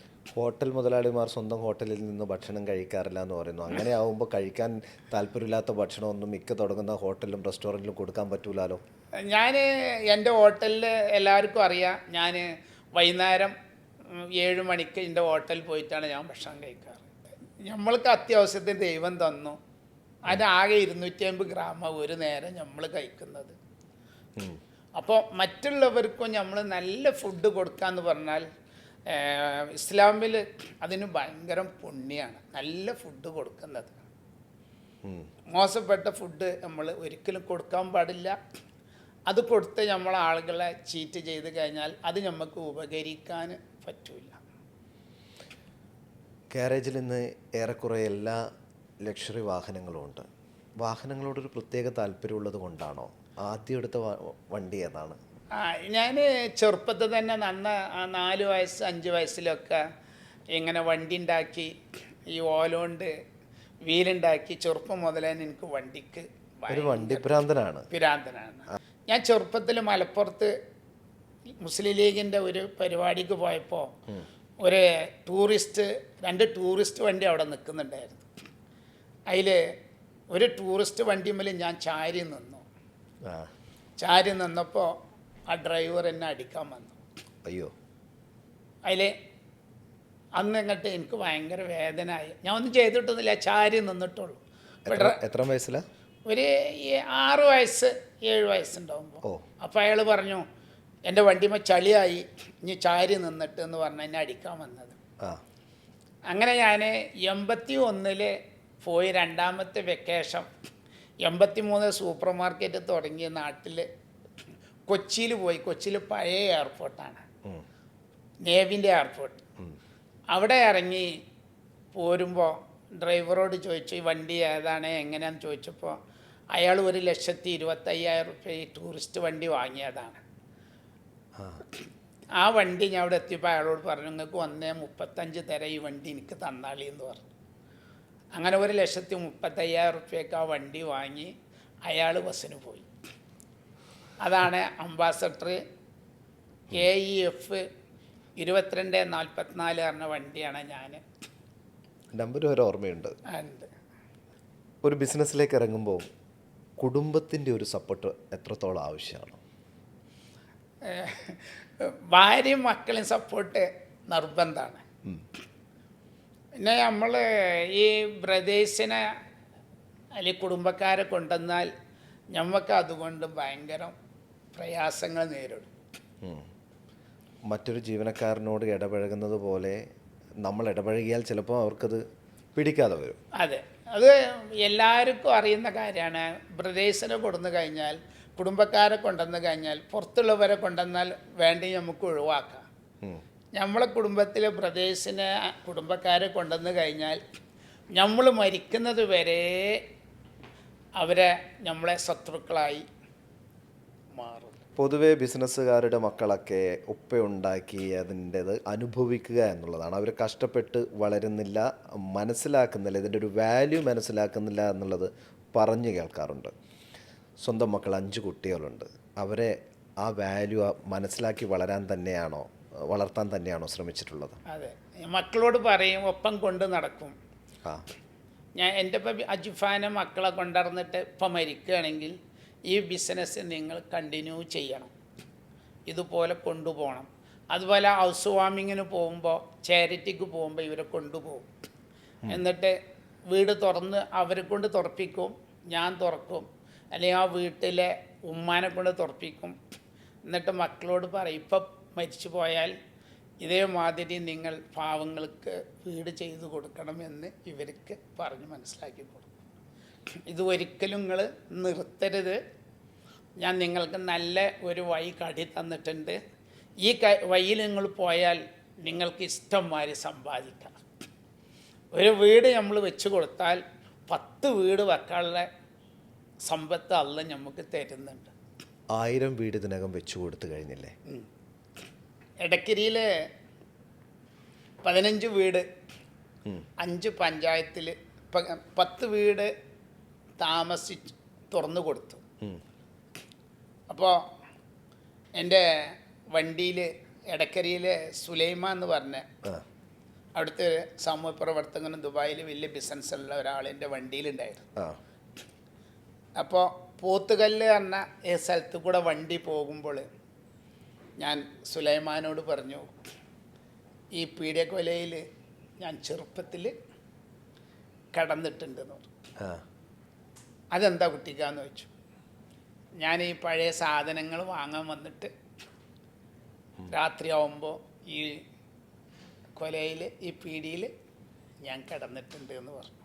അപ്പോഴാണ് അവൻ അറിയുന്നത് ഞാൻ ചെറുപ്പത്തിൽ ഈ എടക്കര പോത്തുകല്ല് മുണ്ടേരി ഈ ഭാഗങ്ങളിൽ പഴയ സാധനങ്ങൾ മേടിക്കാൻ വന്നു എന്ന് അവൻ അറിയുന്നത്. വിദേശ സർവകലാശാലകളിൽ നിന്ന് MBA കഴിഞ്ഞ് വന്ന് ബിസിനസ് തുടങ്ങി വലിയ കോൺസെപ്റ്റുമായിട്ട് തുടങ്ങിയ ആൾക്കാർക്കൊന്നും ക്ലച്ച് പിടിക്കാതെ പോകുമ്പോൾ ഇക്ക തന്നെ പറയുന്നൊരു 4ാം ക്ലാസ്സുകാരൻ കെട്ടിപ്പൊക്കിയ ഒരു സാമ്രാജ്യം, അതിൽ ബിസിനസ് എന്നുള്ളത് ബ്ലഡിൽ കൂടി ഉണ്ടാവേണ്ടതല്ലേ? അതെ, അതെ, ഞാൻ പറഞ്ഞില്ല, ഈ ബിസിനസ്സിൽ 5, 3, 8 കാര്യം അത് നമ്മൾക്ക് നല്ല നെയ്യത്ത് വേണം. നമ്മളെ മനസ്സിൽ ഞാൻ ഇന്ന സ്ഥലത്തെത്തണം, നമ്മൾക്ക് പ്രതീക്ഷകൾ വേണം. നമ്മളെ ഉദാഹരണത്തിന് നമ്മൾ നടന്നു പോവുകയാണെങ്കിൽ, ഒരാൾ സൈക്കിളുമ്മൽ പോവുകയാണെങ്കിൽ, ഓ ദൈവമേ എനിക്കൊരു സൈക്കിൾ കിട്ടിയാൽ മതിയായിരുന്നു ചിന്തിക്കും. സൈക്കിൾ കിട്ടുമ്പോൾ നമ്മൾ ചിന്തിക്കും എനിക്കൊരു സ്കൂട്ടർ കിട്ടിയാൽ മതിയായിരുന്നു എന്ന്. അങ്ങനെ മനുഷ്യൻ്റെ ആഗ്രഹങ്ങൾ ഫുള്ള് മേപ്പോട്ടാണ്, താഴോട്ട് ആരും ചിന്തിക്കാറില്ല. 200-ലേറെ ഔട്ട്ലെറ്റുമായിട്ട് ആ യാത്ര തുടരുന്നു. ആസ്തി 500 കോടിക്ക് മുകളിലോട്ട് പോകുന്നു. എല്ലാം തുടങ്ങിയത് ഈ പറയുന്ന ഒരു പാൻറ്റും ഒരു ഷർട്ടുമായിട്ട് വന്നിറങ്ങിയ 18 വയസ്സുകാരനിൽ നിന്നാണ്. എങ്ങോട്ടാണ് ഈ യാത്ര തുടർന്നു പോകുന്നത്? എന്താണ് അടുത്ത ലക്ഷ്യം? അടുത്ത ലക്ഷ്യം മരിക്കുന്നവരെ നല്ല കർമ്മങ്ങൾ ചെയ്യണം, കണ്ടമാനം വീട് കയറ്റണം. ഇനി ദൈവം അനുഗ്രഹം എനിക്ക് തരികയാണ്, ഇനിയൊരു 1000 വീട് കയറ്റി പാവങ്ങൾക്ക് കൊടുക്കണം എന്ന് മാത്രമാണ് എനിക്ക് പറയാനുള്ളത്, എൻ്റെ ആഗ്രഹം. അജ്ഫാൻ 250-ൽ നിന്ന് 500-ഉം 1000-ഉം കടന്ന് മുമ്പോട്ട് പോവുമോ? ഇൻഷാ അല്ലാഹ് അതിനുള്ള വർക്ക് ചെയ്തുകൊണ്ടിരിക്കുന്നുണ്ട്. ഒരു ബിസിനസ്മാൻ ആയിക്കഴിഞ്ഞാൽ അവൻ്റെ കുടുംബത്തിനും നാട്ടുകാർക്കും GST ആയിട്ടും ഇൻകം ടാക്സ് ആയിട്ട് ഗവൺമെൻറ്റിനും എല്ലാവർക്കും ഒരു ബിസിനസ്മാനെ കൊണ്ട് ഗുണം കിട്ടും. ഒരു ജോലിക്കാരെന്ന് പറഞ്ഞാൽ അവനും അവൻ്റെ ഭാര്യ അവൻ്റെ മക്കളും അതോട് കൂടിയിട്ട് തീർന്നു. ബിസിനസ്മാൻ ആയാൽ സക്കാത്ത് കൊടുക്കുക, GST കൊടുക്കുക, ഇൻകം ടാക്സ് കൊടുക്കുക, പലതും പാവപ്പെട്ടവന് കൊടുക്കുക. അപ്പോൾ ഒരു ബിസിനസ്മാൻ ആവണം എല്ലാവരും എന്നാണ് എനിക്ക് പറയാനുള്ളത്. ഇന്ന് ബിസിനസ് തുടങ്ങുന്ന ആൾക്ക് നാളെ കുട്ടിക്ക് ആവണം, അങ്ങനെയാണ് ആഗ്രഹം. കാശുണ്ടാക്കണം തൊട്ടടുത്ത ദിവസം മുതൽ. അങ്ങനെ സംരംഭം എന്ന ആഗ്രഹവുമായി മുന്നോട്ട് പോകുന്ന യൂത്തിനോട് എന്താ പറയാനുള്ളത് കുട്ടിക്ക്? യൂത്തിനോട് പറയുന്നത്, നിങ്ങൾക്ക് അറിയുന്ന ബിസിനസ് നിങ്ങൾ തുടങ്ങുക. ഏത് വർക്കും ചെയ്യാനുള്ള മനസ്സുണ്ടായിരിക്കണം. അല്ല ഞാൻ ഓവർകോട്ടും ടൈയും കെട്ടിയതാണ്, എനിക്ക് ആ വർക്ക് ചെയ്യാൻ പറ്റില്ല എന്നുള്ള ഒരു ചിന്ത മനസ്സിലുണ്ടാവരുത്. ഞാൻ എന്ത് വർക്കും ചെയ്യാൻ തയ്യാറാണ് എന്ന് മനസ്സുള്ളവൻ ബിസിനസ് തുടങ്ങിയാൽ അത് 100% വിജയിക്കും ഇൻഷാ അല്ലാഹ്. വീണ്ടും നമ്മളൊരു ഗൾഫ് നാട്ടിലിരുന്നാണ് സംസാരിച്ചുകൊണ്ടിരിക്കുന്നത്. പണ്ട് ബെഡ് സ്പേസിൽ കിടന്ന് കഴിഞ്ഞു പോയ കാലം, കുബൂസ് കഴിച്ച കാലമൊക്കെ, അങ്ങനെ ഒരു കാലം ഉണ്ടായിരുന്നോ താങ്കൾക്ക്? ഉണ്ടായിരുന്നു. ഓർക്കാറുണ്ടോ ഇപ്പോൾ? ഓർക്കലുണ്ട്. പഴയ സുഹൃത്തുക്കളെ കാണാറുണ്ടോ? ഗൾഫിലുള്ളവരൊക്കെ വല്ലാതെ കാണാറില്ല, കണ്ടു കഴിഞ്ഞാൽ പുതുക്കും. എന്തൊക്കെയാണ് കുട്ടിക്കയുടെ ഹോബീസ്? എന്തൊക്കെയാണ്? ഒന്നുമില്ല, ഈ പുതിയ വണ്ടിയൊക്കെ എടുക്കുക, അതും അത്ര മാത്രമേ ഉള്ളൂ. പിന്നെ വർക്ക് ചെയ്യുക, ഇതാണ് എൻ്റെ ഏറ്റവും അധികം ഹോബി. ഇപ്പോൾ ഡ്രൈവ് ചെയ്യാറുണ്ടോ? ഉണ്ട്. ഡ്രൈവ് ചെയ്യാറുണ്ട്. ഗൾഫിൽ ഇനി ബിസിനസ് തുടങ്ങുന്നതിനെ കുറിച്ച് എന്തെങ്കിലും പ്ലാനിങ് ഉണ്ടോ? ഉണ്ട്. വീണ്ടും തിരിച്ചു വരികയാണ് ഗൾഫിലേക്ക്. അതെ, ഞങ്ങൾ UK അജ്ഫാൻ കൊണ്ടുവരുന്നുണ്ട് ഇൻഷാ അള്ളാ. അതിനുള്ള ഒരുക്കങ്ങളാണ് ഇപ്പോൾ നടന്നുകൊണ്ടിരിക്കുന്നത്. ഒരു 4 മാസം മുമ്പ് ഞാൻ സ്വിറ്റ്സർലാൻഡിലും എനിക്കൊരു ബിസിനസ് അവാർഡ് കിട്ടി. APJ കലാമിൻ്റെ നാഷണൽ അവാർഡ് കിട്ടി. എനിക്ക് ഡോക്ടറേറ്റ് കിട്ടി. ഇതൊക്കെ ഈ നല്ല ചാരിറ്റി പ്രവർത്തനം ചെയ്യുന്നതുകൊണ്ട് കിട്ടിയതാണ്. നമ്മൾക്ക് ഈന്തപ്പഴം നാട്ടിൽ പ്രധാനമായിട്ട് ഉത്സവ പറമ്പുകളിൽ നിന്നാണ്. അതും ഏറ്റവും ക്വാളിറ്റി കുറഞ്ഞ ഈന്തപ്പഴമാണ് നമ്മുടെ നാട്ടിൽ കിട്ടിക്കൊണ്ടിരുന്നത്. ആ ഒരു ക്വാളിറ്റി എത്രത്തോളം ഇത് ചെയ്യാൻ പറ്റിയിട്ടുണ്ട്, അഷ്യൂർ ചെയ്യാൻ പറ്റിയിട്ടുണ്ട് അജ്ഫാൻ? നമ്മളാണ് നാട്ടിൽ ഏറ്റവും നല്ല ഈത്തപ്പഴം പബ്ലിക്കിന് കാണിച്ചു കൊടുത്തത്. അതെ, മുമ്പെന്ന് പറഞ്ഞാൽ ഒമാനിന്ന് മസ്കത്തുനിന്ന് ഇങ്ങനെയൊക്കെ വരുന്ന പഴങ്ങളാണ് നമ്മളെ ഉത്സവത്തിലും അതിങ്ങനെ കവറിന് ഒട്ടിപ്പിടിച്ച് നമ്മളെ ഈ പുളിയൊക്കെ കിട്ടില്ലേ, അതേമാതിരി ആ ഒരു പരുവത്തിലായിരിക്കും ഉണ്ടാവുക. അതെ, അത് ഈ ഒന്നാകെ ഈ കപ്പൽ ബോട്ടില്ലേ ചെറിയ തുണി, അതിൽ കോഴിക്കോട് വന്നിട്ട് ബേപ്പൂർ വന്നിട്ട് അത് കൊണ്ടുവന്നിട്ട് നമ്മളെ ശർക്കര അതിൽ ഒഴിച്ചിട്ട് ചവിട്ടിയിട്ടാണ് ഈ വെള്ളത്തിൽ ആക്കിയിട്ടത്. ഞാൻ കണ്ടിട്ടില്ല, കോഴിക്കോടുള്ള പല ആളുകളും പറയുന്നത് ഞാൻ കേട്ടിട്ടുണ്ട്. നമ്മൾ ഈത്തപ്പഴം ഫാമിൽ നിന്ന് പറിച്ച് അത് നേരെ കൊണ്ടുവന്ന് നമ്മളെ ഫാക്ടറിയിൽ കൊടുന്നിട്ട് വലിയ മെഷീനറികൾ ക്ലീൻ ചെയ്ത് 250 ലേഡീസ് നമ്മളെ ഈത്തപ്പഴം തിരഞ്ഞ് സിസ്റ്റമാറ്റിക് ഹൈജീനിക് പ്രകാരമാണ് നമ്മൾ ഫാക്ടറിയിൽ ചെയ്യുന്നത്. ഒരു ദിവസം ഞാൻ ഫാക്ടറി ചെല്ലുമ്പോൾ എൻ്റെ മാനേജർ പറഞ്ഞു, സാർ നമ്മൾ അജുവ ഈത്തപ്പഴത്തിൻ്റെ സിറപ്പ് ഇന്ത്യയിൽ ഞാനാണ് ആദ്യമായിട്ട് നിർമ്മിച്ചത്. ഇന്ത്യയിലല്ല, ലോകത്ത് തന്നെ. അജുവ എന്ന് പറഞ്ഞാൽ ഏറ്റവും പ്രൊഫറ്റ് മുഹമ്മദ് നട്ട ഈത്തപ്പഴ തൈൻ്റെ പഴമാണ് ഈ അജുവ. അതിനെ ഞാൻ തുടങ്ങുമ്പോൾ 2500 രൂപ കിലോന് വില ഉണ്ടായിരുന്നു. ആ പഴം ഞാൻ സിറപ്പ് ഉണ്ടാക്കി പൊട്ടിക്കുമ്പോൾ അതിൻ്റെ മേലെ ഒരു ചേരാട്ട, ഒരു വലിയ നീണ്ട പുഴുവില്ലേ, ചിരട്ട, അത് ചത്ത് കിടക്കുന്നുണ്ടായിരുന്നു. അപ്പോൾ എൻ്റെ സ്റ്റാഫും മാനേജറും പറഞ്ഞു, ഇങ്ങനെ ഇത് പൊട്ടിച്ചപ്പോൾ ഇതിൽ ഒരു ചേരാട്ട ചത്ത് കിടക്കുന്നുണ്ട് സാർ, എന്താ ചെയ്യേണ്ടതെന്ന് ചോദിച്ചപ്പോൾ ഞാൻ വരട്ടെ എന്ന് പറഞ്ഞ് ഞാൻ നേരെ ചെന്നിട്ട് അവരോട് പറഞ്ഞു, ഡ്രമ്മ് തട്ടാൻ പറഞ്ഞു, ഒഴിവാക്കാൻ പറഞ്ഞു. അപ്പോൾ അവർ പറഞ്ഞു, സാർ ഇത് 3.25 ലക്ഷം ഉറുപ്പ്യാണ് ഇതിൻ്റെ കോസ്റ്റ്. ഈ ചേരാട്ടിനെ പുറത്ത് ഇട്ടിട്ട് ഇത് നമുക്ക് പാക്ക് ചെയ്ത് വിറ്റൂടേന്ന് ചോദിച്ചു. ഞാൻ പറഞ്ഞു, അത് വിറ്റാൽ നമ്മൾക്ക് ജനങ്ങളെ പറ്റിക്കാം, പക്ഷേ ദൈവത്തിനെ പറ്റിക്കാൻ നമുക്ക് കഴിയൂല. ആ ചേരാട്ടനെ വിറ്റത് മതിയാവും ആഴ്ചകാലം മുഴുവൻ എൻ്റെ ടെൻഷനാവാൻ. എന്ത് പ്രശ്നം വന്നു കഴിഞ്ഞാലും ആ ചേരാട്ടുള്ള സിറപ്പ് വിറ്റതുകൊണ്ടാണ് ഇത് വന്നത് എന്നുള്ള ആഴ്ചകാലം മുഴുവൻ നമ്മൾ ടെൻഷൻ അടിക്കേണ്ടി വരും. മോൻ അത് എടുത്തിട്ട് പുറത്തേക്ക് ഒഴിവാക്കാൻ പറഞ്ഞു. അങ്ങനെ അത് ഒഴിവാക്കി. അത് വെച്ചാൽ കൊടുക്കുന്ന സാധനം നല്ല സാധനം നമ്മൾ കൊടുക്കുക. എല്ലാവരും കഷ്ടപ്പെട്ട് കൊണ്ടുവരേണ്ട പൈസയാണ് നമ്മൾ വാങ്ങുന്നത്. ആരെങ്കിലും നമ്മൾ മോശപ്പെട്ട സാധനം കൊടുത്ത് നമ്മൾ പറ്റിക്കാൻ പാടില്ല. അപ്പോഴൊക്കെ നമ്മൾ വിചാരിക്കണം, ഇങ്ങനെയൊക്കെ പറ്റിച്ചുണ്ടാക്കിയിട്ട് പോകുമ്പോൾ ഈ 3 കഷ്ണം തുണിയെ കിട്ടുള്ളൂ എന്നുള്ള ഒരു മനസ്സ് നമുക്ക് വേണം. റസൂൽ പറഞ്ഞ പോലെ ഈ പറ്റിച്ചവൻ അത് മറക്കൂല, പറ്റിക്കപ്പെട്ടവൻ കാലം കടന്നു പോകുമ്പോൾ മറക്കും. അത് ഇവന്റെ മനസ്സിൽ അത് വീണ്ടും ഹോണ്ട് ചെയ്തുകൊണ്ടിരിക്കും, പറ്റിച്ചിട്ടുണ്ടല്ലോ. പ്രൊഫറ്റ് മുഹമ്മദ് പറഞ്ഞത്, നമ്മൾ ആർക്കെങ്കിലും ഉപകാരം ചെയ്താൽ സ്പോട്ടിൽ നമ്മൾ മറക്കുക.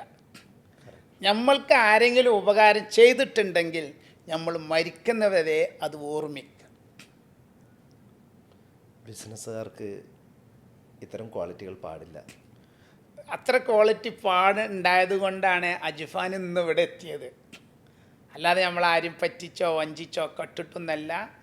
ആ ഒരു നല്ല മനസ്സുകൊണ്ടാണ് ദൈവം ഇന്നെ ഇവിടെ എത്തിച്ചത്. ഇന്ന് ഒരുപാട് വലിയ ടീമുകളുമായി, കാരണം 4000-ഓളം ആൾക്കാർ കൂടെ ജോലി ചെയ്യുന്നുണ്ട്. അതിൽ ഡോക്ടറേറ്റ് കഴിഞ്ഞ ആൾക്കാരുണ്ട്, MBA കഴിഞ്ഞ ആൾക്കാരുണ്ട്, വിദേശ സർവകലാശാലകളിൽ നിന്ന് ഉയർന്ന റാങ്കോടുകൂടി പാസ്സായ ആൾക്കാരൊക്കെ നമ്മുടെ ടീമിലുണ്ട്. ആ ഒരു സാഹചര്യത്തിൽ പല മീറ്റിങ്ങുകളിലൊക്കെ പോകുമ്പോൾ, വിദേശ രാജ്യങ്ങളിലൊക്കെ പോകുമ്പോൾ, എഡ്യൂക്കേഷൻ ക്വാളിഫിക്കേഷൻ കുറഞ്ഞതിൻ്റെ പേരിൽ എന്തെങ്കിലും തരത്തിലുള്ള മോശം അനുഭവമല്ല, എനിക്ക് അവിടെ വേണ്ട വിധത്തിൽ അത് പെർഫോം ചെയ്യാൻ പറ്റിയില്ല എന്നുള്ളൊരു തോന്നലുണ്ടായിട്ടില്ല. ഇല്ല, ഞാൻ ഒപ്പം നല്ല എഡ്യൂക്കേഷനുള്ള ഒരാളെ കൂടെ കൂട്ടും. എന്നിട്ട് അവരെ അഡ്വൈസ് എടുക്കും. ഇവിടെ എന്ത് ചെയ്യണം, എങ്ങനെ ചെയ്യണം എന്നുള്ള അവരെ കൊണ്ട് പറയിപ്പിച്ച് അതനുസരിച്ച് പ്രവർത്തിക്കും. എനിക്ക് ഇംഗ്ലീഷും മലയാളം മര്യാദയ്ക്ക് എഴുതാനും വായിക്കാനും പോലും പറ്റില്ല എന്ന് നേരത്തെ പറഞ്ഞിട്ടുണ്ട്. ഇപ്പോഴും അത് തന്നെയാണ് അവസ്ഥ. അത് ഇംഗ്ലീഷ് സംസാരിക്കും, പക്ഷെ അത് ആർക്കും കണ്ടുപിടിക്കാൻ കഴിയില്ല. ഞാൻ ഇംഗ്ലീഷ് എല്ലാം സംസാരിക്കും, പക്ഷേ എഴുതൂല. എഴുതേണ്ട ആവശ്യം എനിക്ക് വരുന്നില്ല. ഇപ്പോൾ മക്കള് അമീർ MBA ആണ്. മക്കളെ 5 മക്കൾക്കും നല്ല വിദ്യാഭ്യാസം കൊടുത്തു. അമീർ ഓസ്ട്രേലിയ MBA ആണ്. മൂന്നാമത്തെ മകൻ ഹോളണ്ടിലെ MBA ആണ്. 3 പെൺകുട്ടികൾ നല്ല നല്ല കോളേജിൽ ശരിക്ക് എഡ്യൂക്കേഷൻ കൊടുത്തു. ഈ ഒരു നേട്ടത്തിൻ്റെ ഉയരങ്ങളിലൂടെ പോകുന്ന സമയത്ത് ഉപ്പയും ഉമ്മയും എങ്ങനെയാണ് ഓർക്കുന്നത്? നല്ല രീതിയിൽ തന്നെയാണ്. എൻ്റെ ഈ വിജയത്തിൻ്റെ സപ്പോർട്ട്, ഈ ഒരു വൈഫിൻ്റെ എത്രത്തോളം സപ്പോർട്ട് ചെയ്തിട്ടുണ്ട്? വൈഫിൻ്റെയും ഭയങ്കര സപ്പോർട്ടാണ്. ഒരു ബിസിനസ് വിജയിക്കണമെങ്കിൽ വൈഫും കുടുംബം നമ്മളെ കൂടെ സപ്പോർട്ട് ചെയ്താലേ നമ്മൾക്ക് നല്ലൊരു വിജയത്തിലെത്തിക്കാൻ കഴിയുള്ളൂ. വൈഫ് സപ്പോർട്ടില്ലെങ്കിൽ നമുക്ക് എത്താൻ കഴിയില്ല. എന്തുകൊണ്ട് വെച്ചാൽ രാത്രി 2 മണി 3 മണിക്ക് കയറി വരുമ്പോൾ നിങ്ങൾ എവിടെയാണ് ഈ നേരം വരെ എന്ന് പറഞ്ഞ് വൈഫ് പ്രശ്നം ഉണ്ടാക്കുകയാണെങ്കിൽ അടുത്ത ദിവസം നമ്മൾക്ക് ബിസിനസ്സിന് പോകാൻ മനസ്സ് വരില്ല. അപ്പോൾ വൈഫ് നല്ല സപ്പോർട്ട് ഉണ്ടായത് കൊണ്ടാണ് ഞങ്ങൾ ഈ ബിസിനസ് ഇവിടെ എത്തിയത്. ഞാൻ പറഞ്ഞതുപോലെ ഇക്ക വളരേണ്ടത് ഇവിടുത്തെ സാധാരണക്കാരൻ്റെ ആവശ്യം കൂടിയാണ്. അതുകൊണ്ട് അവരുടെ ഒരു ആഗ്രഹം കൂടിയാണ് ഈ നേട്ടങ്ങളോടൊക്കെ തന്നെ യാഥാർത്ഥ്യമായി കൊണ്ടിരിക്കുന്നത്. ഒരുപാട് ഉയരങ്ങളിലേക്ക് ഇനി എത്തട്ടെ, സഞ്ചരിക്കാനാവട്ടെ എന്ന് ആശംസിക്കുന്നു. ഒരുപാട് സന്തോഷം ഞങ്ങളുമായി ചേർന്ന്.